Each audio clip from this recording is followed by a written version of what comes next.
Apex Online Racing is sponsored by Elgato, who created this lovely stream deck. For more information about the stream deck, the link is in the description below.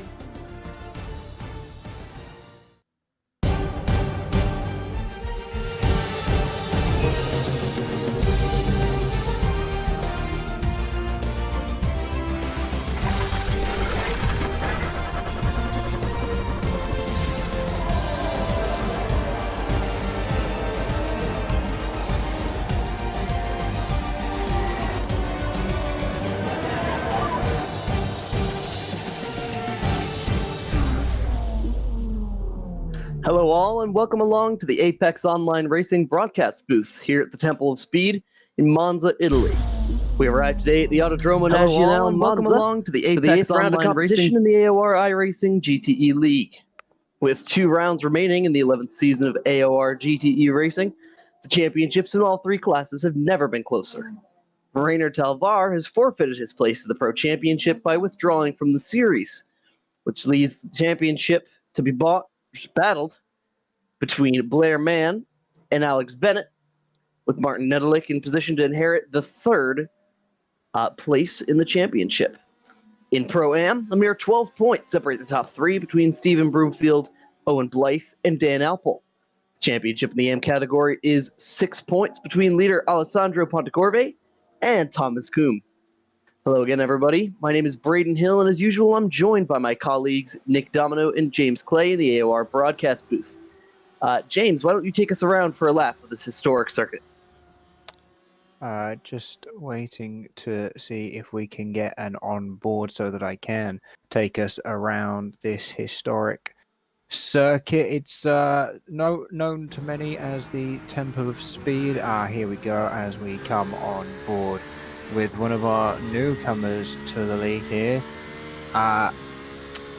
Coming down the back straight now out of Ascari, probably just building up to a flying lap, I think. Yes, we are. Oh, now we're on board with the Ferrari of Daniele Mamano coming across the start-finish line now. We're going to be looking on the left-hand side, braking around just after maybe the 150-meter board into the first chicane. Want to try and hit the apexes as hard as possible. Use that second curb to rotate your car, because you want to try and get the car straight as early as possible to carry the most amount of speed as you head down towards now through Curva Grande turn 3. Obviously, a lot of straights here at the Temple of Speed of Monza, hoping to get your braking point now right for the second chicane turn for about 100 meters. Absolutely hammer these apex curves, because they are very, very forgiving in these GTE cars with their amazing suspension. Heading into Lesmo 1 now, 3rd gear. Tightens up a lot more on exit than you would think, so you better be a bit more careful to try and not get an off-track. Second Lesmo, they tightened the track limits up a couple of seasons ago now, so you've got to really not run too wide out there. Mamano actually setting a couple of purple sectors so far, so this looks like it might be a pretty good lap as we head down towards the Ascari chicane, braking just as you go under the old oval circuit, going through the Ascari chicane and exiting onto this back straight like we saw. Surprisingly, actually, although it's quite a long track because of how much time you spend at full throttle, it's quite a quick lap time as we head now towards the final corner at Parabolica, braking about 100 meters, 3rd gear entry. Try and hug it like it's your favorite grandma, as Martin Brundle would quite often say, and try and run it out wide, take the shortest run to the line, try and maybe even cut the track a little bit. I think maybe Mamano's going for a second lap, so that's perhaps why he didn't.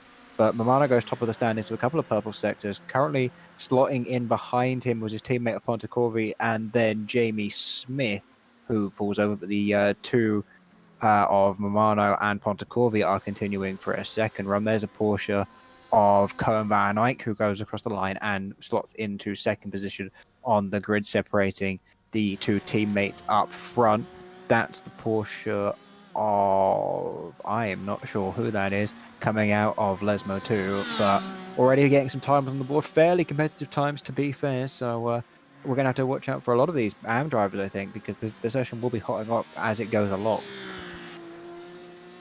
Yes, indeed. Going to be very treacherous track conditions. Taking a look here at Thomas Santo as he follows Thomas Kuhn. Thomas Kuhn setting a purple second sector. We'll see if he's able to improve throughout the lap, potentially take away that pole currently held by Daniel Momano.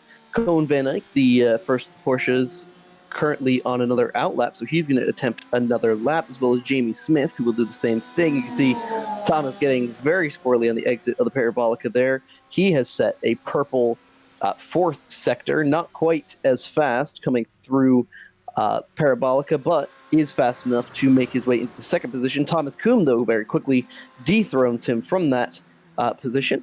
Alessandro Pontecorvi setting a fast first sector, working with his teammate. We've seen those teammates multiple times throughout the season helping each other in qualifying, one of them leading while the other gets the slipstream and then pulling off to the side to allow their teammate to get a clean run through the corners. So we'll see if that strategy among teammates will be beneficial to them.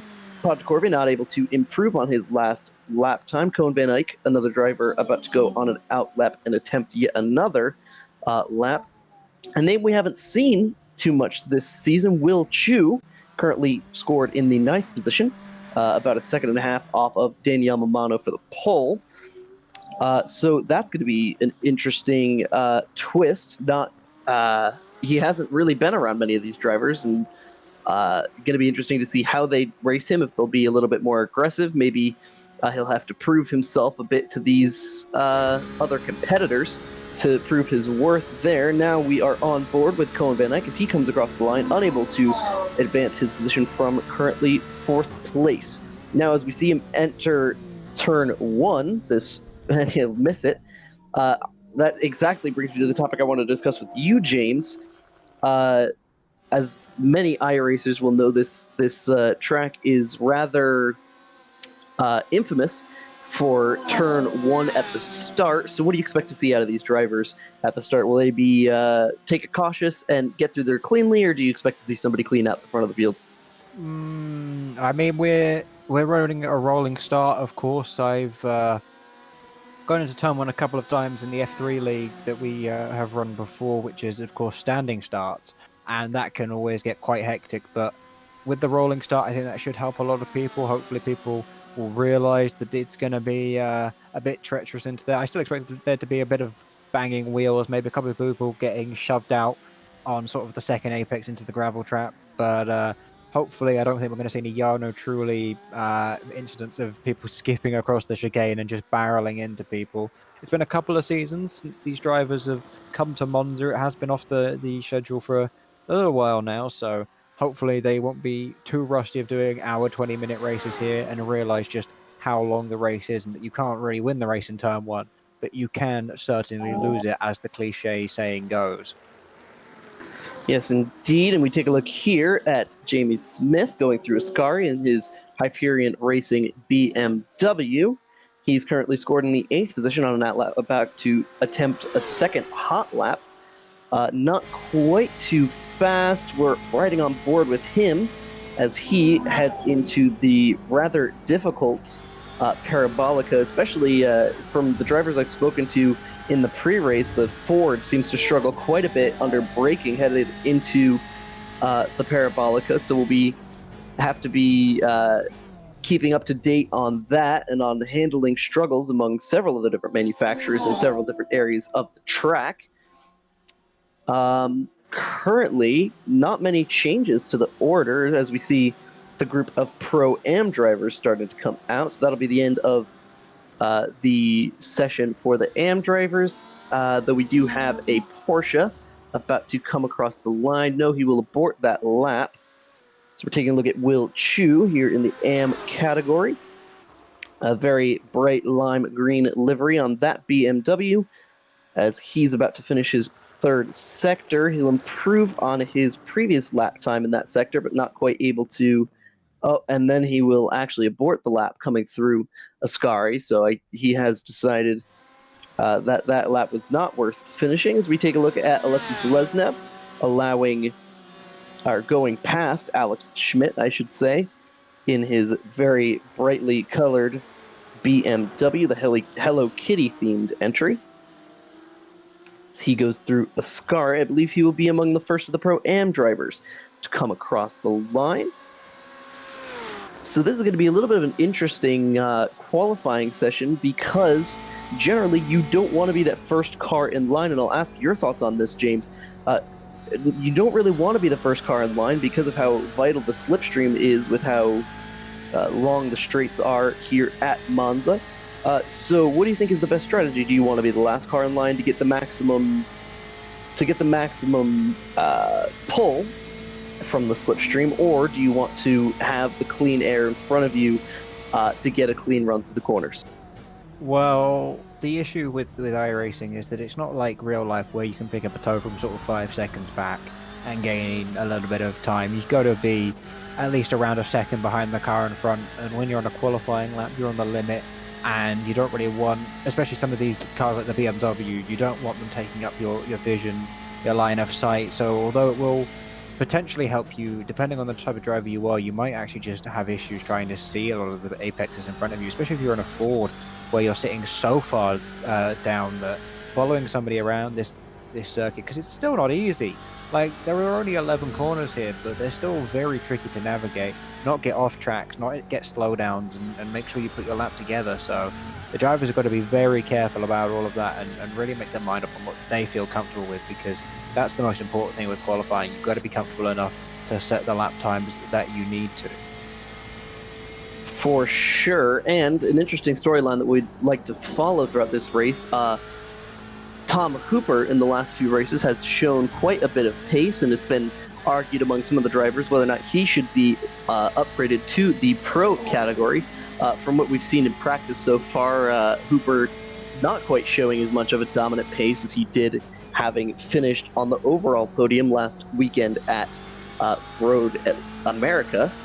So going to be interesting to see how this might change that storyline and change some of these drivers' opinions on his status. As we see Aleksej come across the line, that will be a pole time. Alex Schmidt will fall in line in second, about 600ths, I should say, of a second behind. Then another half a second back to Roberto Edouard in the third position. They will very quickly reset their cars and go up for another attempt. Now we're taking a look at the V3 entry. Owen Blythe about to finish his lap, currently scored in the fourth position. We'll see how good his lap is as he comes around the lap. Something interesting that I actually did have a discussion earlier in the pre-race during practice with Owen, and he has been complaining about shoulder problems. So he's actually driving with one hand, quite literally. He's remapped his downshift to a button just above his thumb on the right-hand side of his wheel. So that'll be interesting to see how that affects his performance, especially considering his current position in second place in the Pro-Am standings. Now taking a look at his teammate, Kiefer McKenna, the V3 Racing BMW, coming through Ascari currently. Kiefer improving on his previous lap time, but no purple sectors being set yet. You can take a look. Looks like only 1 or 2 cars currently on hot laps. The rest going on out laps to try to take a second shot at qualifying. As we take a look here, McKenna running very wide on the exit of the Parabolica there. That'll have to be an off track, I would imagine, and that will invalidate his lap. And looking at practice even, a lot of incidents in practice, meaning incident points for off track.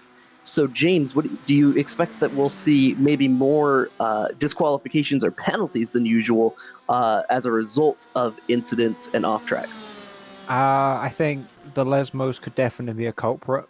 That, like I said, in the lap, on the onboard lap, they have a couple of seasons ago tightened up the off-track system around those corners. So on the exit of those, you can't get away with as much as you used to be able to. And if you run even sort of the slightest bit wide, past the curb with the middle of your car, you're almost guaranteed to get an off track, and because they'll be doing so many laps of this track, it is still a very, very quick lap around here. Some of the highest actual average speed you'll get on a road course you'll get around here, so they'll do a lot of times around this circuit, so they've got to be very careful, especially through those Lesmo corners and even the exit of Parabolica. We've seen a couple of cars in qualifying running a bit wide there as they exit and just picking up one off track there as well. Yes, so that will be another invalidated lap. Now taking a look at Victor Mateos in the Hyperion Racing yellow entry. That is a Porsche RSR. James, what manufacturer do you think, from what we've seen in practice so far, what manufacturer do you think will be dominant in this race? The BMW has significantly more straight line speed by the looks of things than most of the cars around it. I'd say the Ford would be very good at sort of the curbs over the chicanes and stuff and isn't too bad in a straight line. But the Bimmer is definitely, I think, a lot of people's favorite for this race. The Porsche all season has been very, very slow in a straight line, so it's going to be quite hard for it to come back. Obviously, being so good in the corners and not so good on the straights means you can trim a lot of downforce off, so maybe drivers will be able to take advantage of that, but it's still not my preferred choice, especially. And the Ferrari has kind of been a bit of a handful all season, so those kind of drivers, especially in these prolonged races, are really, really going to struggle. But I think in terms of pole, people driving the BMW are going to be in a really, really good spot. So now we will take a look at Dan Alpel in the Team Shazoo BMW.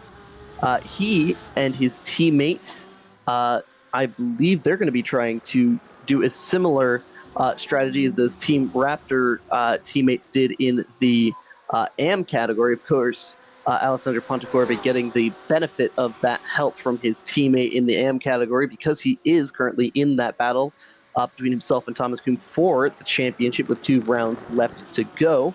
But now that we're looking at how close together the Team Shazoo teammates are, perhaps as we see one of them actually run wide out of Ascari, a couple of purple sectors from Dan Alpel, who we're taking a look at right now, and just behind him is teammate Ash Russell. So they've each run purple sectors, though Russell running 2. So we'll see if he's able to finish off the lap and perhaps advance his position. We're going to see as he comes across the line now. Not quite able to advance his position, but he does improve his lap time just a little bit. So both Alpel and Russell able to improve their lap times, but not their position. Kiefer McKenna very close behind the Porsche right in front of him, of Luke Reimer. We're going to see if that will impact his speed on the exit of the Parabolica at all. And also, worth taking a look is the Pro cars have now been released onto the track. So these will be the final laps for the Pro-Am drivers, and it does not look like we will have any changes. So Chris Yardley will be our pole sitter in the Pro-Am category. Now we turn our attention to the 3 CRG cars currently leading the charge in the Pro-Am category of qualifying. Currently led by Christoph Holstein. I believe he will be the first one to come across the line. Or actually, no, I stand corrected. That will be Martin Nedelik well up the road. So he was very quick to get out onto the track as he finishes his way through the Parabolica on his out lap and will start his hot lap.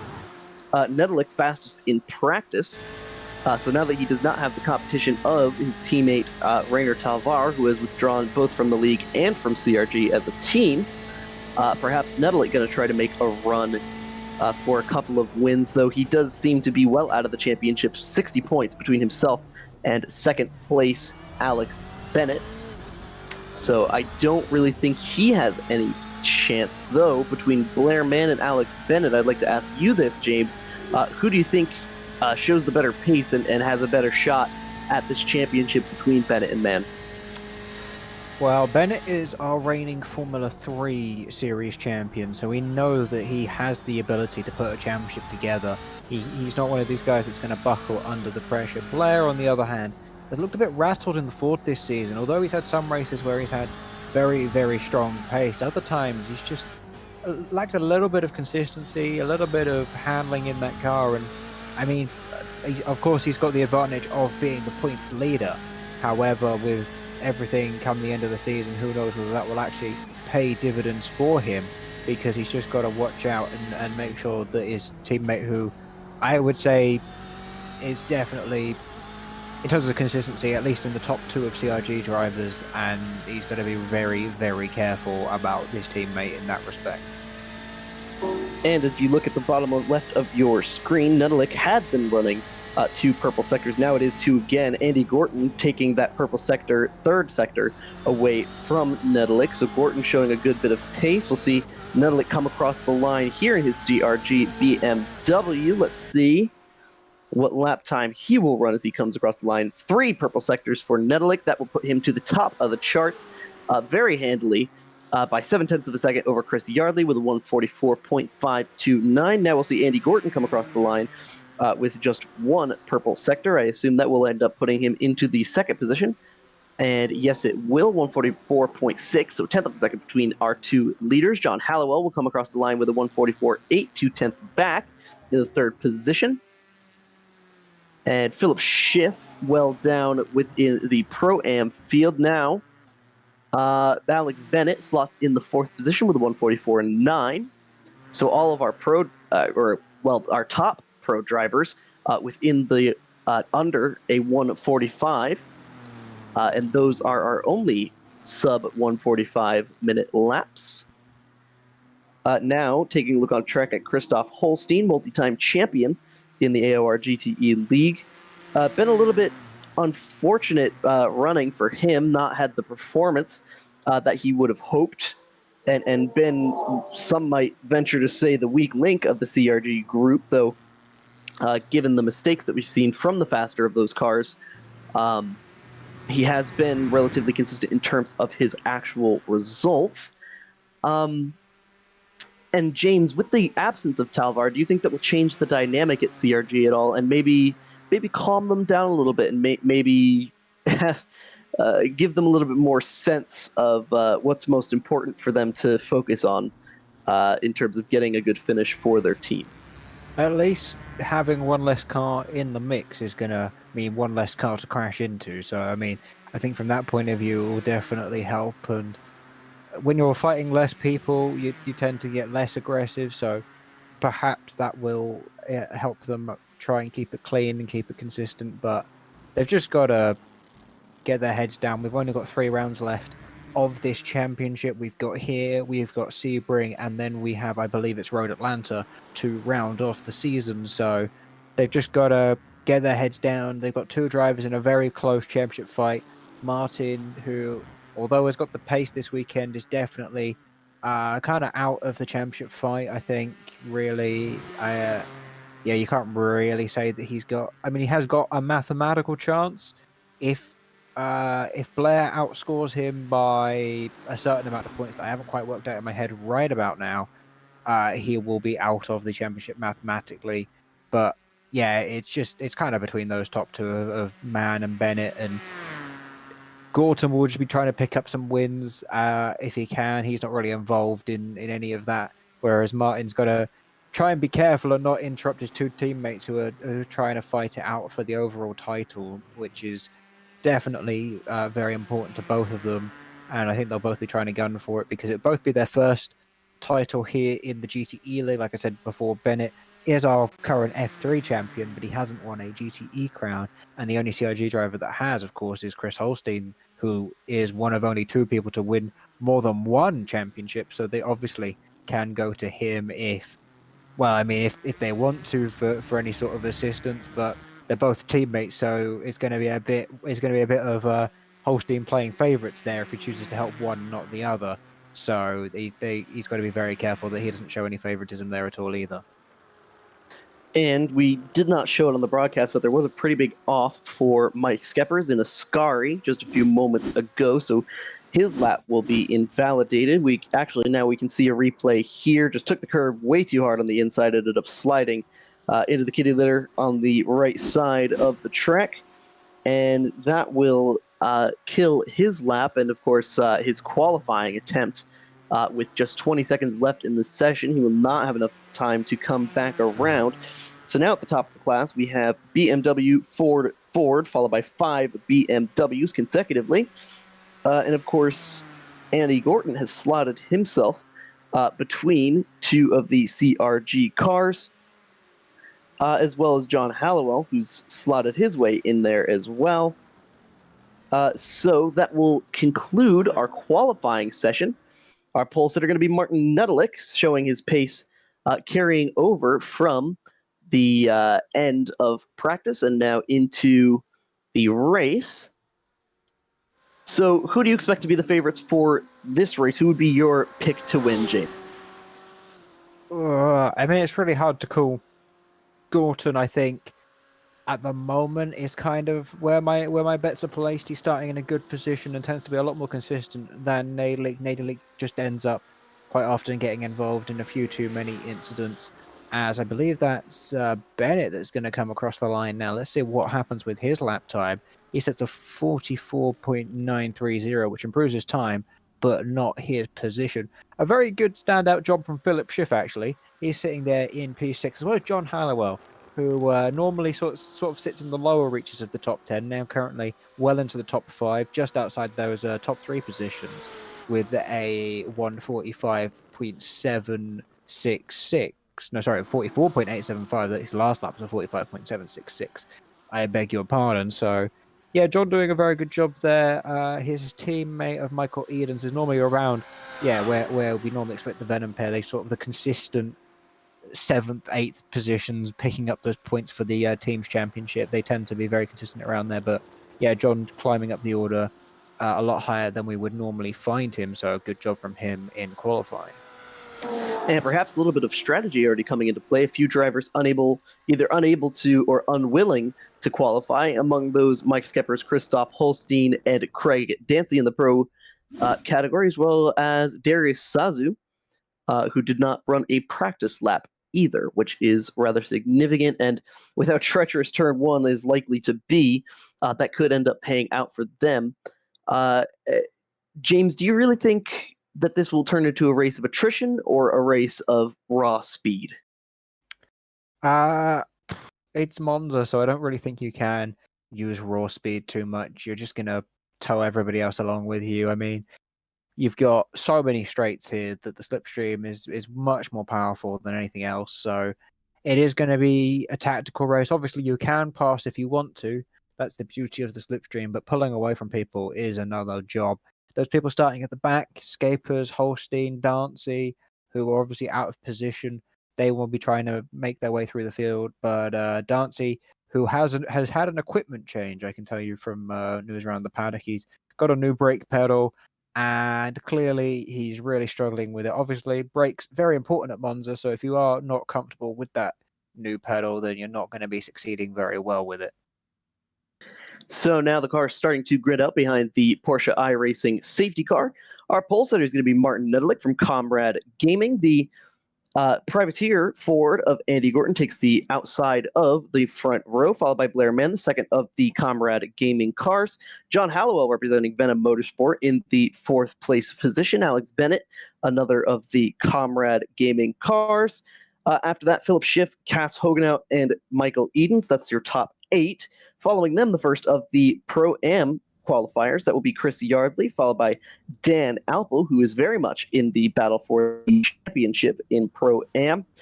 That is the Team Shazoo entry. Just behind him is teammate Ash Russell, and behind that, Oleksiy Seleznev in the 12th position. After that, we have After that, we have Alex Schmidt and Danielle Mamano.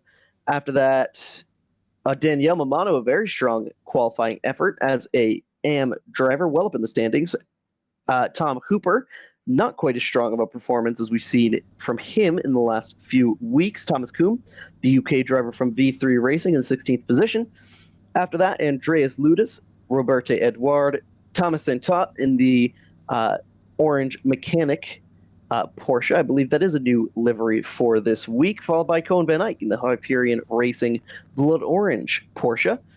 After that, Alessandro Pontecorvi, Merlin Cooper, Owen Blythe, and Jan Calmet. So the one-handed cripple not quite able to qualify as well as we would expect him in the battle for the Pro-Am Championship, followed by Stephen Broomfield, the current Pro-Am leader from V3 Racing Purple, Jamie Smith in Hyperion Racing, Victor Mateos, Dennis Meisner, Kiefer McKenna, Will Chu, Marcus Bueller, Luke Reimer, Twan Beld, Christoph Holstein, Mike Skeppers, and Craig Dancy will finish out our field as the Porsche safety car will start rolling. So this is going to be interesting to watch into turn one, especially as the drivers snake their way through Ascari. We will take a look here at the Porsche safety car in that black, red, and white iRacing livery. Martin Nedelik already staying pretty far up. The rest of the field seems to be hanging back a good bit from him. Now, we have seen contact between CRG teammates in the beginning of races such as Suzuka in round 2, I believe, or 3, I should say that was. Now we see them 4 in a row on the inside line. That's got to be pretty intimidating for the competition to look at 4 of those black and turquoise liveried cars. That is BMW, Ford, BMW on the inside line. Martin Nedelik getting ready to start. You may have a chair, but you're only going to need the edge of it for this race as we get started. Nedelik holding, not quite getting go, and now he steps on the loud pedal. He is quick to the gas. Andy Gorton able to clear his teammate Blair Mann on the inside, and they're single file headed into turn 1. We'll see if they're able to stay that way, spreading out across the entire front straightaway, 3 and 4 wide. Let's see if they're able to get into turn 1 cleanly, slamming on the brakes as they hit past the 150 marker. Clean for the front of the field, nothing too exciting quite yet. As we run through the field here, Andy Gorton already making a move for the lead. To the inside is the Privateer Ford. He will take the lead from Martin Nedelik. Gets a much better exit, even gonna lose another position is the 188 car from his teammate Blair Mann. So 2 Fords now lead the pack. Maybe a problem for Nedelik. He looks like he might lose yet another position. He's got somebody now on his outside. Nedelik might have got a slowdown in turn 1. They are very, very common sometimes. I'm not entirely sure, but he did seem to pull over very, very quickly. So he might have just cut the first apex a bit too hard. I think he did. And that will be what has caused that incident. So he is now dropping a few positions back. That has promoted Bennett up into 3rd position with Gorton 2nd and Mann into the lead. I said Gorton was starting in a very good position. Little did I know that Mann was going to be the one to profit. But obviously we've still got our 2 championship contenders right up at the front, and I don't think they're going to be going anywhere. Interestingly, to be fair though, 2 Fords followed by BMW, where the BMW should be the fastest car in the straight line. So I think Andy Gorton especially is going to be very careful, because Blair is weaving to try and break that slipstream at the moment, try and break away from the fellow Ford driver, not the fellow CRG driver though, because Bennett is getting very close to the back of Gorton. That's Koen van Eyckhoff in Ascari, but he didn't seem to have too many issues with it as we head onto the main straight. Bennett is tucked right beneath the rear wing of Andy Gorton. That Ford won't be punching too much of a hole in the air, but the BMW will be using all of the German horsepower it is outputting. Bennett not going for the move, lifting off a little bit early, perhaps doing a bit of fuel saving if he knows he can't make the move. He's got to be careful because he has now got his teammate of Nedelik behind him.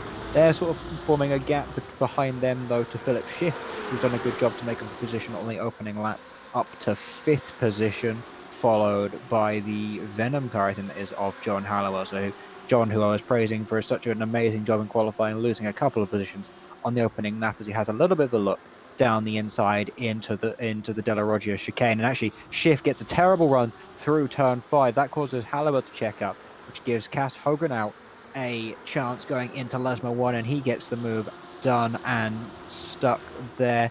And that'll promote him up into 6th position, just behind Schiff, as we're looking now going into the Rettifilio chicane, turn 1. That's Jamie Smith on the outside. Oh, and that's the Porsche on the inside. Very clumsy accident, and that's just caused a pile-up for everybody else involved. First impressions, I feel like that's kind of just racing incident. I can't really put too much blame on anybody, but just a very, very clumsy turn 1-2 Monza incident. Yeah, nowhere really to go there for Mike Scapers, who was trying to close up through the field, and that looks like that might be suspension damage. I couldn't quite tell whether it was the grass or whether it was suspension. Now that's Darius Sasu looking down the inside of a fellow blue-colored Porsche, but does a very good job there to avoid any contact, gets on the brakes very early. And yes, Scapers has got suspension damage. Just look at that steering wheel. His car is very, very broken, which is a shame because he had such a good run in Road America last time around until it was untimely ended by the CRG Civil War, as some might call it. But Scapers, yeah, just a real shame for him. He could have had such a good result last time out, and it looks like now it's going to be lap 2 that has already ended his race this time around. And this has been an interesting start to the race as we take a look at our now leader, Blair Mann. We've had quite a few changes for position, of course. Martin Nedelik started on the pole, then lost to Andy Gorton, then Blair Mann forcefully took that away. Interestingly, Blair has the most incident points so far of the leaders, so he's had a couple of off-track excursions, and we did see a few replays of drivers having off-track incidents, though rather impressive that it wasn't until lap 2 that we had people making contact in turn 1. Of course, we never like to see these drivers get taken out because of contact. We'd love to see green flag racing. Unfortunate that somebody with the speed like Mike Skeppers has been taken out, though Blair Mann unable to pull away too far from his competition, Andy Gorton.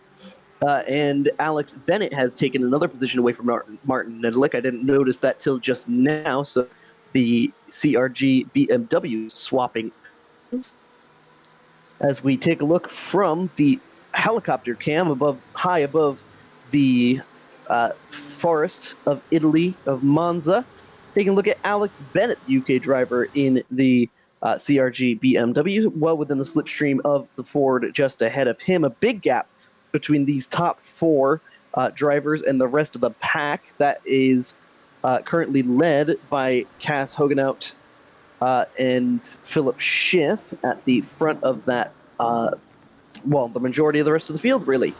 A very tight battle there for what is the 5th position. So the repeating story that we've seen many times in these races, the CRG cars plus, of course, throwing in the combination of people like Andy Gorton, Mike Skeppers, of course, last week, and some others, just having a breakaway train, really. And the question has been always, will they or will they not cause their own issues? There have been contact in the Della Roggia chicane. We're seeing a replay now of Lutus and Schmidt. I think personally, most of the contact is on Schmidt's behalf there, really. Luckily, everybody getting avoiding action going on there, but Schmidt didn't really give up when he kind of should have, because Lutus had the inside line into a corner where you can't really stick it around the outside. Then Schmidt cut the corner and just ran into the BMW there. And I mean, I don't really much Lutus could have done there. He did a fairly clean move and just, got shoved into the wall for it. Now, something very interesting in terms of championship implications, if we could take a look at Alessandro Pontecorve in the Raptor Racing Ferrari 48 GTE. He is our current leader in the AM category, but after that pileup that also collected Mike Skeppers and other drivers that we noted in turn 1, looks like he has some significant damage to the rear end of that car and has fallen all the way back to the 31st position. Now that is significant because if you take a look further up the field at the Ford driver of Thomas Kuhn, the V3 Racing entry, he is currently in 2nd place in the AM championship. He is all the way up in the 17th position. Of course, not the leader in AM. That, of course, belongs to Daniel Mamano, but currently ranked 3rd in category after just getting passed by the Porsche just ahead of him. So if Thomas can stay pretty much in that position and try to get as much space between himself and Pontecorve, this could be a huge change in the championship, which ends in just 2 more rounds after this. As you mentioned earlier, 2 American circuits in the American Southeast. Sebring, we will return to Florida to go to Sebring, as well as a little bit further north to go to Road Atlanta. So those are going to be significant races if Koom can keep on the streak that he's had, winning 3 of the last 4 races, which has been a huge streak of dominance for Thomas. Of course, some luck involved in that, especially last week at Road America.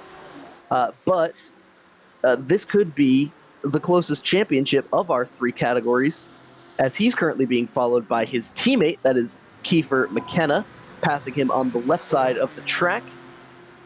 Of course, that is a Ford and a BMW, and just ahead of them, another of the V3 Racing cars. I believe that is Owen Blythe, just ahead of them, the self-proclaimed cripple champion, as he was saying before the race around the paddock, currently being chased down by that orange Porsche, who does not get a very great exit on the last corner. So that is Stephen Broomfield now on the inside of him, trying to make a move into turn 1, very close to the wall to the inside as they slide back and forth, trying to break the slipstream. Broomfield will fall back in line. Broomfield has had a few weeks of bad luck, and even though he is our current championship leader in the Pro-Am category, if memory serves me correctly, he has been falling back significantly in terms his average finish has been less than the last few weeks. So we'll have to see if V3 Racing can hold on to the lead in that championship. Yeah, up front, Nadalik has managed to promote himself a couple of positions. Gorton has fallen down to 4th, and actually that's a BMW skipping the Della Roggia chicane there, but no, nothing seems to have come of it of significance. That was Kiefer McKenna, sorry, that was cutting the chicanes there, but he's now being hounded, and I think he had a slowdown from that chicane that he hasn't served properly because he's pulling over to the inside and going very slowly, and that is, I think, Kalmer and Dancy that have both gone past him there because of that slowdown. So McKenna has been relegated now to 9th in the Pro-Am category. But yeah, up front, interestingly for the championship, Nadalik has to finish in the top 4 if Man wins this race to stay in the championship fight. And when I say that, he would basically have to get pole every race, not get any incidents, and win both races, and Man would have to score no points. And actually that is Nadalik taking the inside line for the Rettifilio chicane, and he gets the move done on his teammate, gets out in front. Don't know if that's the best position to be honest. You're not going to be doing much fuel saving out in front, and that is very, very crucial. Of course, we had the Indy 500 in real life this weekend, and there was a lot of fuel saving going on there. People trying to do 1 stops from around lap 120-ish on Sunday. So if anyone was watching that, you'll be very familiar with the idea of slipstreaming and fuel saving, and it's sort of the same concept here. Obviously, we have braking zones here, so lifting and coasting is more sort of a thought of strategy than you would find on an oval, but it's sort of the same idea where you lift off the throttle, you're not using as much fuel, you're using the extra speed you've gained by the car punching a hole in the air in front of you, as that's Marcus Bueller going around the outside of the BMW there into turn 1 and bailing out of the move, doing a bit of a lockup and going through this mini made-up chicane. I takes one of the polystyrene boards with him, but hasn't trapped it in his car, so he should be free to continue. We'll have lost a little bit of time, but nothing more than that, as we ride on board once again with Blair Mann sitting in 2nd position, the Scotsman, who has to battle his fellow Scotsman in the championship. Obviously, Bennett is flying the British flag, the Union Jack, but they are both, in terms of their actual region from the UK, they are both from Scotland. So 2 Scots fighting it out with the possibility of a Slovakian joining them in the championship. But other than that, we only have 3 drivers that could take the pro title. Very close between the top 2, though, as we head into turn 1. Yeah, not really much challenging going on. I think a lot of people now have sort of found their position in that train and have decided to stick there. Personally, I would quite like to be in Blair's position at the moment, and that's a slow BMW going into the pit lane. Sorry, not actually that slow. I lost where we were on the track there for a second, but that is Lotus coming into the pit lane. Bit of an early stop. I can't really remember whether he's had any... Oh, yes, he had that incident with Schmidt, which is probably why he's in the pit lane. So trying to get some damage repaired, and he might be in there for quite some time. And we are seeing Nedelik pull a little bit of a gap on his CRG teammate Blair Mann. Of course, Nedelik not really much of a factor in the championship currently, but it has been interesting to see how, despite falling back significantly on this initial start of the race, he's been able to turn up the pace and come from fourth all the way back up to the lead. Though there is a bit of significance to Nedelik in the championship, not for himself, but rather for the battle between Blair Mann and Alex Bennett, because Nedelik, in winning the poll today, has taken away a potential bonus point from either of his two teammates in the championship, and we'll have to see how that comes into play in our next two rounds. But qualifying very significant for these drivers, and not only just for track position, but also for the points battle. As we take a look at the battle between Oleksiy Seleznev and that is Ash Russell ahead of him, Tom Hoop, another 1.8 seconds back between them. So Seleznev very much in the Pro-Am Championship as he slipstreams the BMW ahead of him. Got to be quite interesting to see that very, very bright pink bonnet behind in the mirror of Ash Russell. And he closes in significantly in the slipstream, just coming into turn one. Not quite close enough to make a move is Seleznev, currently in the fourth position in class. About 6 seconds behind them is the leader in the AM category, Daniel Mamano. Also worth noting, Thomas Kuhn, as we were talking about his chances in the championship a bit earlier, he's lost another position, this time to Jan Calmet. So he's now fallen back to the fourth position in class. The current AM podium, Daniel Mamano, Thompson Tutt, and Jan Calmet.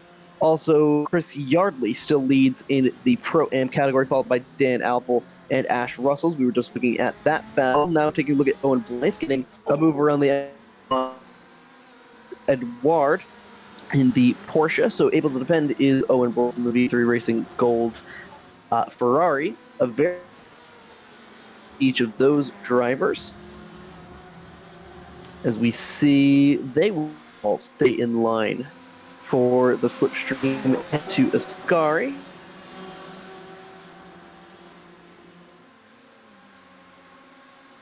As down the inside goes Dancy into Ascari, trying to make up for that poor qualifying. Like I said, he was struggling with his new brake pedal, but making a late braking move there into turn number 7, I do believe. No, turn number 8. There we go. That's better counting from me, and he'll be trying to move his way through all these other cars. Obviously, they are not for position. There are no real pros around him, so he's just got to keep continuing. Actually, interestingly, he's quite a way ahead of Mike Scapers, so he's got pretty much nobody around him. In fact, I was trying to check where his nearest pro drivers were, so they're all up at the front, all right behind it, or way behind him, so he's really got a lonely race before he finds a fellow classmate. As we are looking now down the inside goes Dancy on the Ferrari of Owen Blythe into turn 1, getting the move done, and definitely making, I think, probably a lot of confidence, because when you've got this equipment change that maybe you're not too feeling about, sometimes the best thing to do is just race. Get out, focus on everybody else around you, focus on the race, don't really focus on the equipment, and try and let your muscle memory and your sort of subconscious deal with the change, and that might help build it into your muscle memory a lot better.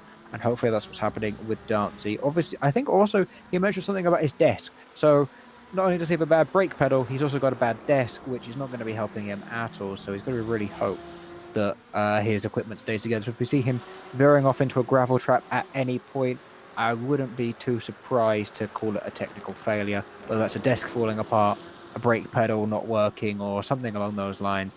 Would not be surprising for me at all, as we see Dan Alpol, as we're riding on board with, out of the Ascari chicane. He's at the back of a fairly long-ish train. I think those couple of cars in front may be a bit too far away to be considered part of this train, so it's more of a 3-man scrap over here for some high-up positions in the Pro-Am category, obviously P1 and P2, and then I believe that's Michael Eden's in front of them. So yeah, this is definitely the lead battle for the Pro-Ams, and could potentially be going for a move, but I doubt it. He's a little bit too far back and he's not really thinking about it. Yeah, no, it doesn't go for a look and just slots in, does a bit of a lift before the braking zone, saves a bit of fuel, and they continue on their way out of turn 2.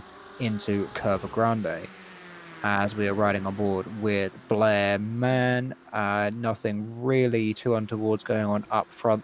But however, I think they are catching a bit of lap traffic up there, as actually Blair has lost the position to Alex Bennett because they have been dropped by Martin Nadelig. So he has actually managed to build a gap and is out of the slipstream. So Martin doing a very good job there. Unusual compared to recent form for him. So good to see him getting back on top of things and sorting himself out and getting pretty dominant in this race at the moment, building a gap bigger than the slipstream. So good job from him. Well, as you were discussing earlier, the importance of, Craig Dancy's current performance is a testament to the importance of consistency when it comes to equipment in sim racing. Of course, comfort, a huge deal when it comes to pace. In terms, especially when you're in the pro category, you have to be picture perfect every single corner, every single lap. As Dancy, even behind Danielle Mamano, who is currently the AM leader, so a pro behind an AM, which we don't see all too often. Though Danielle Mamano being an Italian, he's probably contractually obligated to run thousands of laps around this track, so not too surprising to see the Ferrari of Raptor Racing out front, though nothing is over until the race is over, as we did see at the end of our race at Road America. Thomas Coombe able to steal away a win after lapped traffic got in the way of the leader and ended up actually taking him out. So definitely nothing is over until it's over, for sure. Now, looking back to the battle for the lead, Nedelijk has properly pulled away a pretty significant gap. I think this is about the biggest gap we've seen between the CRG cars in the last several weeks. And, and that is Dancy going slowly coming out of the second chicane. Has he got some sort of issue? Just as we were talking about consistency with his equipment, might just be a slowdown, to be fair, because he seems to be getting up and running now. So maybe he just locked a brake going into one. But that's just not what he wants. He's just worked his way through these cars. These cars don't want to see him again because he's had to overtake them once. They don't want to be overtaken twice, and they're just going to end up slowing them down as we have a battle in the background there. I think that is Santo, yeah, and Roberto Eduard. Eduard actually yields the position. He did have the inside line, but he was a bit far back for Lesmo 1, so decides to play it safe and give up the position and live to fight another day. Well, a pretty significant amount of damage on the front of Jan Calmet's car, that blue AOR-themed BMW. So quite a bit of damage on the front of that, of course. Oh, and he's throwing it into Ascari, a very aggressive line. And I was talking to a few drivers in the paddock before the race today. They were saying the BMW very strong over the curbs, especially in Ascari and the Lesmos. They're able to, one driver had been quoted saying that the BMW eats curbs for breakfast. So that car a lot stronger than it has been in previous versions that iRacing has put out when it comes to curbs, and especially when you have to be as aggressive as you do in each of the two major chicanes. If you do exclude Ascari, the two slower speed chicanes, that's very significant and puts a good bit of an advantage in the favor of the BMWs. We do see a battle for not position in class, but rather position on the track. Jan Calmet giving quite a bit of problems for Roberto Eduard in the Porsche behind him, as he is trying to catch his Ooh, and that's, oh no, Santo is gone around. That was a bit of a just misjudgment of the braking point from Calmet. He has apologized in chat, so I think that was completely accidental. I don't think he actually meant to go for that move. He just ended up, yeah, just going really, really deep on the brakes. And maybe, I think he kind of would have made the corner, so maybe it was Santo braking a bit early, but somebody not getting the braking point right, and that just caused a really, really bad time for Santo. Well, I'm not sure.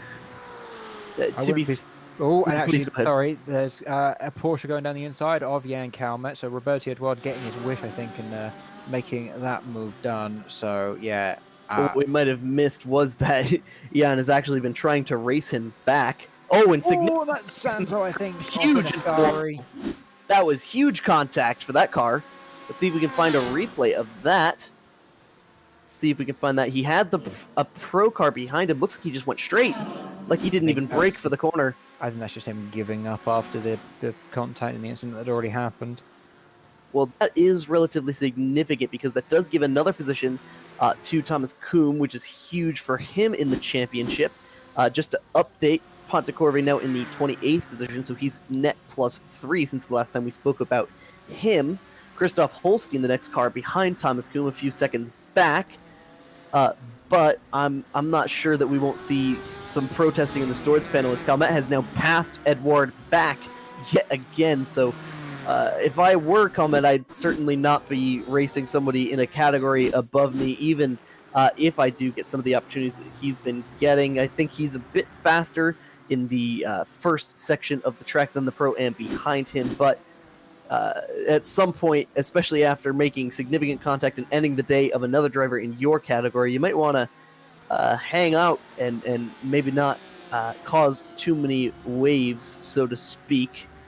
Was the back end of Edouard got very, very lively going through Lesmo 1 on the exit there.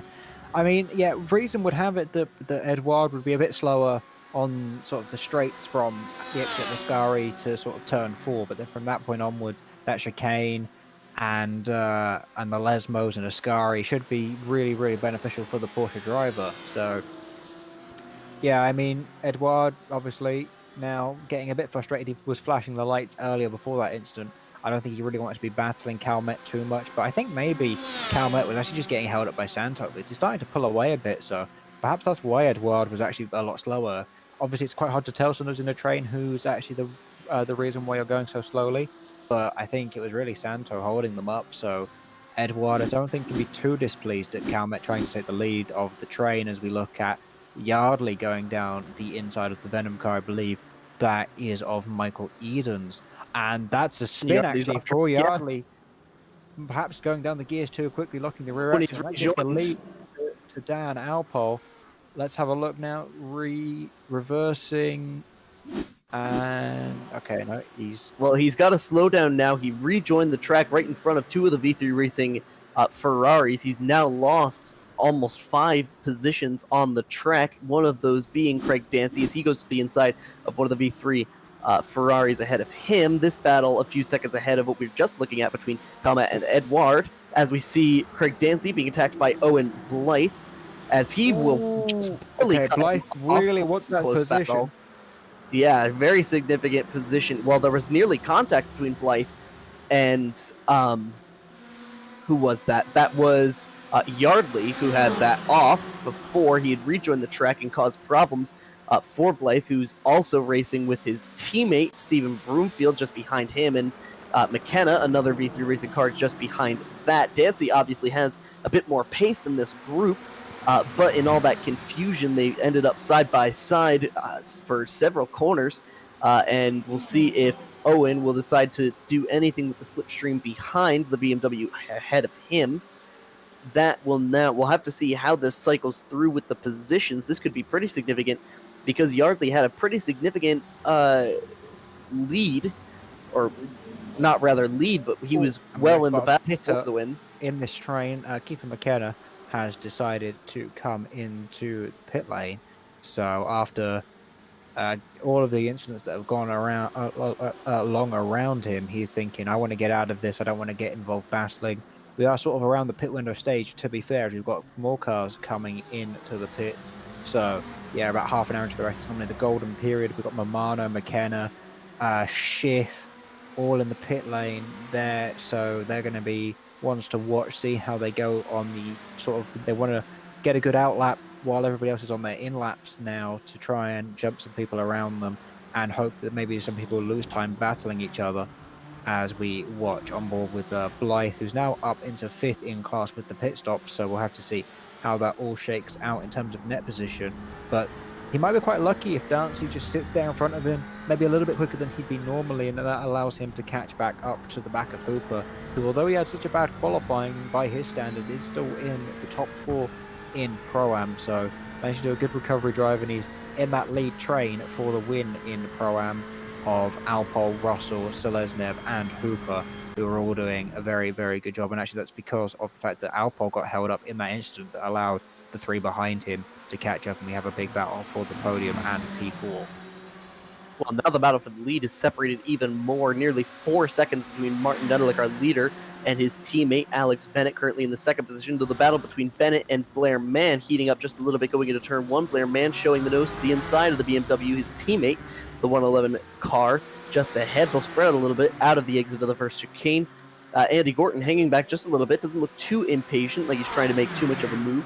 Just behind them, a pretty good gap between themselves and Cass Hoganout, currently leading John Hallowell and Philip Schiff. Schiff has fallen off the back of that battle just a little bit, about a second or 1.1 between Hoganout and Hallowell for the 5th and 6th positions overall and in class. So we haven't seen what we've seen in the last couple of weeks, where we've had some upset finishers from the Pro-Am category making their way into the overall podium or even just the overall top 5. So we have seen the top of the class, the sharp end of the field, dominated by the pro category, as we would expect to see. The battle between Alex Bennett and Blair Mann cools off just a little bit. Blair not quite as fast, it seems, in the high-speed sections. That Ford EcoBoost motor not quite able to get the pulls of that front-engined BMW M8, but the slipstream giving him a good bit of help, as Nedelik seems to be walking off into the sunset at this point. Going to be interesting to see how the strategy plays out, as we've just passed 30 minutes in the race, about a third of the way through, and now Nedelik will dive into the pit lane a third of the way through the race. So what are your thoughts, James, in terms of pit strategy?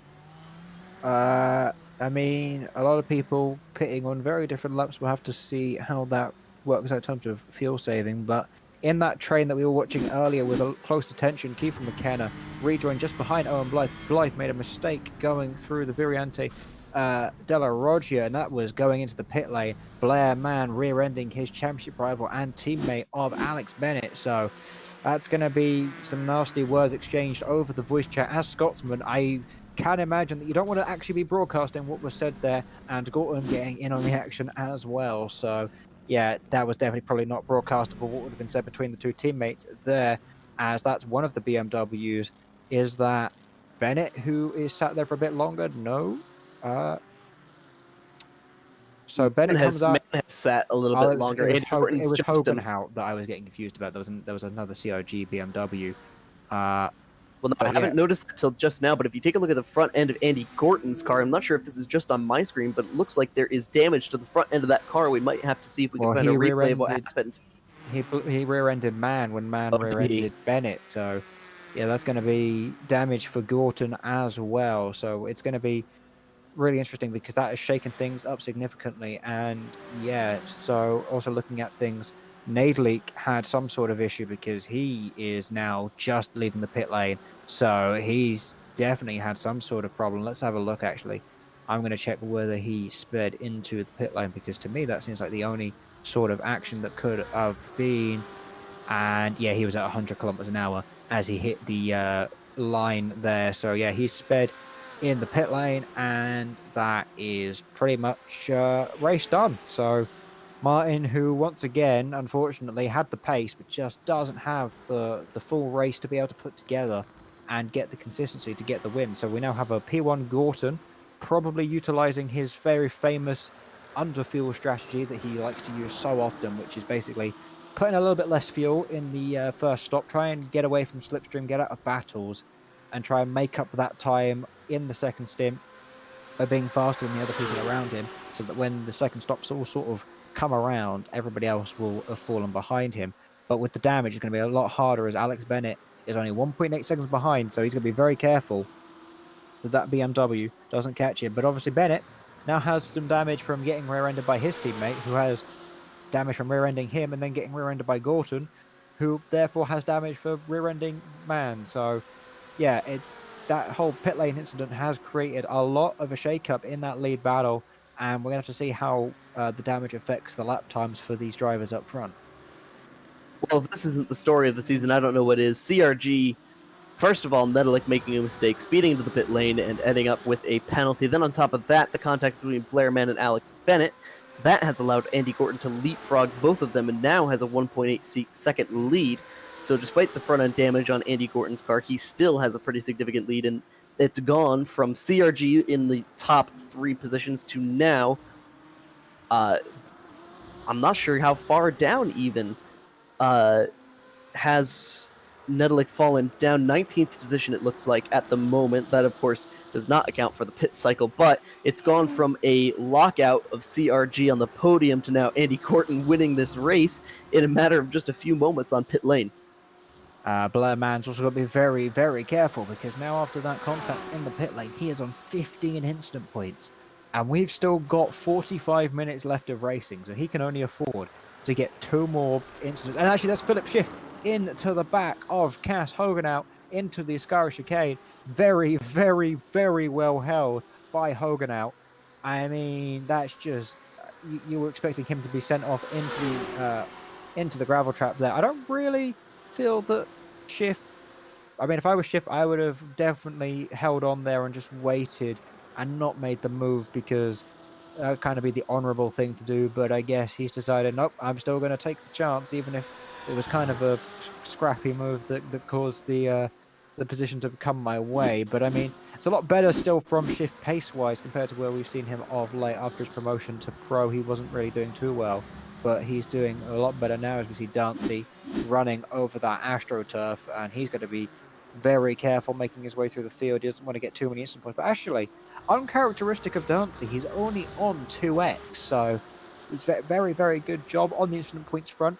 There is Victor Matios, who very often ends up with 0x points, and in terms of the AM Championship, got to be very careful, because Daniele Mamano is currently picking up a bonus point for 0x as well, as actually he gets done down the inside by Kiefer McKenna in that battle that we were focusing on earlier. As we see a replay now, yeah, Kiefer just had the inside line going into turn 1. Not really much that Mamano could do about that. Obviously, not for class position, not really worth fighting, especially when you're picking up that bonus point and the P1 position, so maximum points for him. Was Mamano on pole? I can't really remember. I believe Daniele Mamano did sit on the AM pole, correct. So that would be, at the moment, maximum points from Mamano, which would be a very, very good job when he's fighting for the championship, as we have a look there of a different Ferrari driver behind Naley, trying to go down the inside, I believe.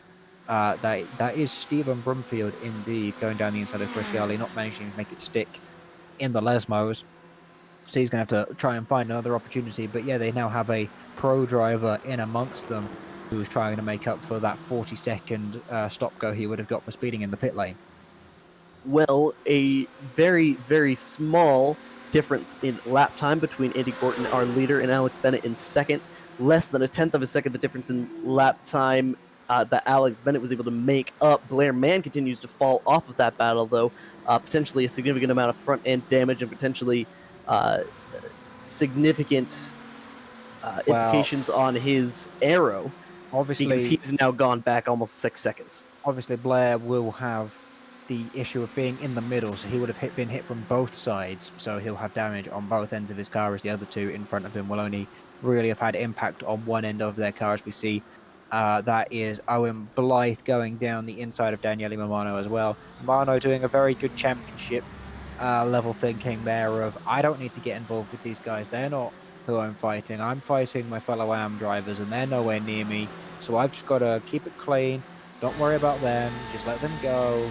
They're not my issue. Just let Nadley go down my inside, or my outside even, into the Della Roggie, and just keep going, keep trundling, and just make sure that I get to the end with as many points as possible.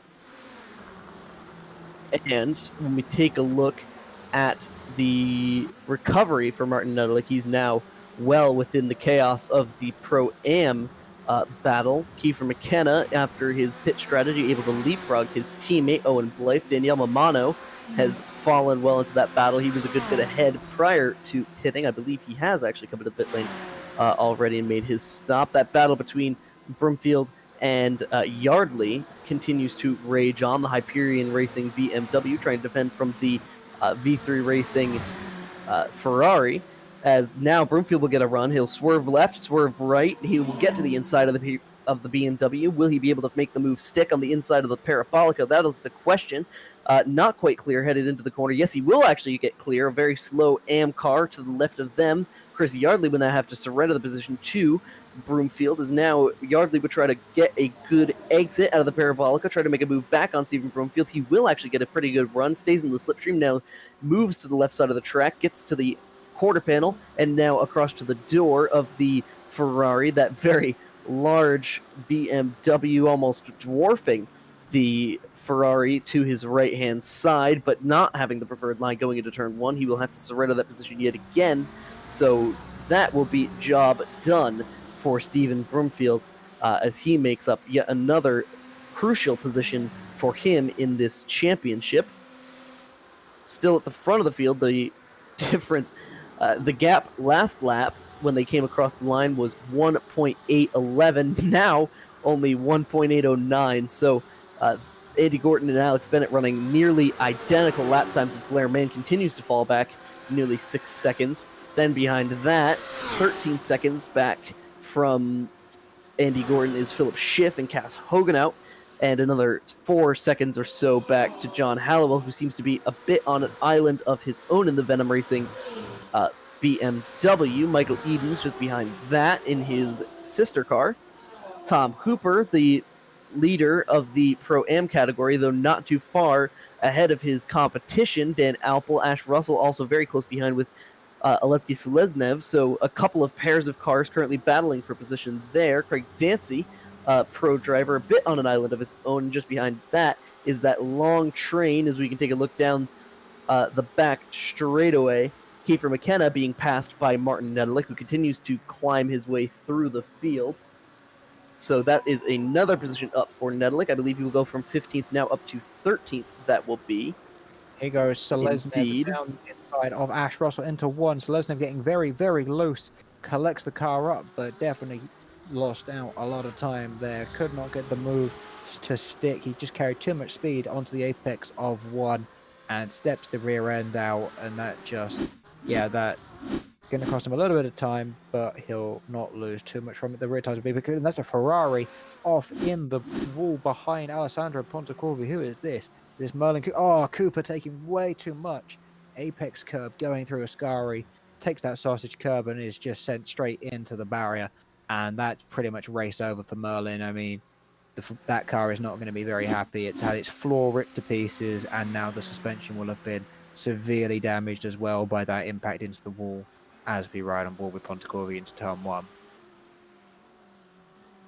So yet another retirement, another victim of the rather treacherous track so far. Merlin Cooper actually still sitting on the side of the track to the right-hand side of the exit of Ascari. He will now reset, only just now resetting. The bonnet of that Ferrari completely removed from the car, so that is a significant player in the AM category championship who has been taken out. Now, speaking of which, Thomas Koom and Jan Calmet seem to have traded positions. They're going back and forth in that battle. Coombs currently has it. Calmet wants it, but I'm sure Calmet will not give it up easily, as he's right on the bumper of Thomas Koom. He will look to the inside, not quite able to make the move on the entry to Ascari, and he takes the sausage curbs very hard. That would have sent any of the other manufacturer cars right into the wall, but given that it is, as we discussed earlier, a BMW that seems to eat those curbs for breakfast, he was able to survive that, and we will even see Victor Mateos try to make a move to the left-hand side of him. Not quite able to make it work. He will maintain the position to the inside. As we see now on board with Thomas Koom down the start-finish straight across the line to start lap number 24, which is just over the halfway stage of this race. 37 minutes remaining as we speak, going into turn one. Sort of looking around a 45 lap race-ish, so we'll have to see how that plays out with pit stops and traffic and stuff, and see how the lap times will affect the lap count as we look now through the Della Roggia chicane. Chris Yardley on the back of a Ferrari there. I am not quite sure who that is. I'm just trying to find where that is on board with me. Ah, there we go. Stephen Brumfield with Chris Yardley.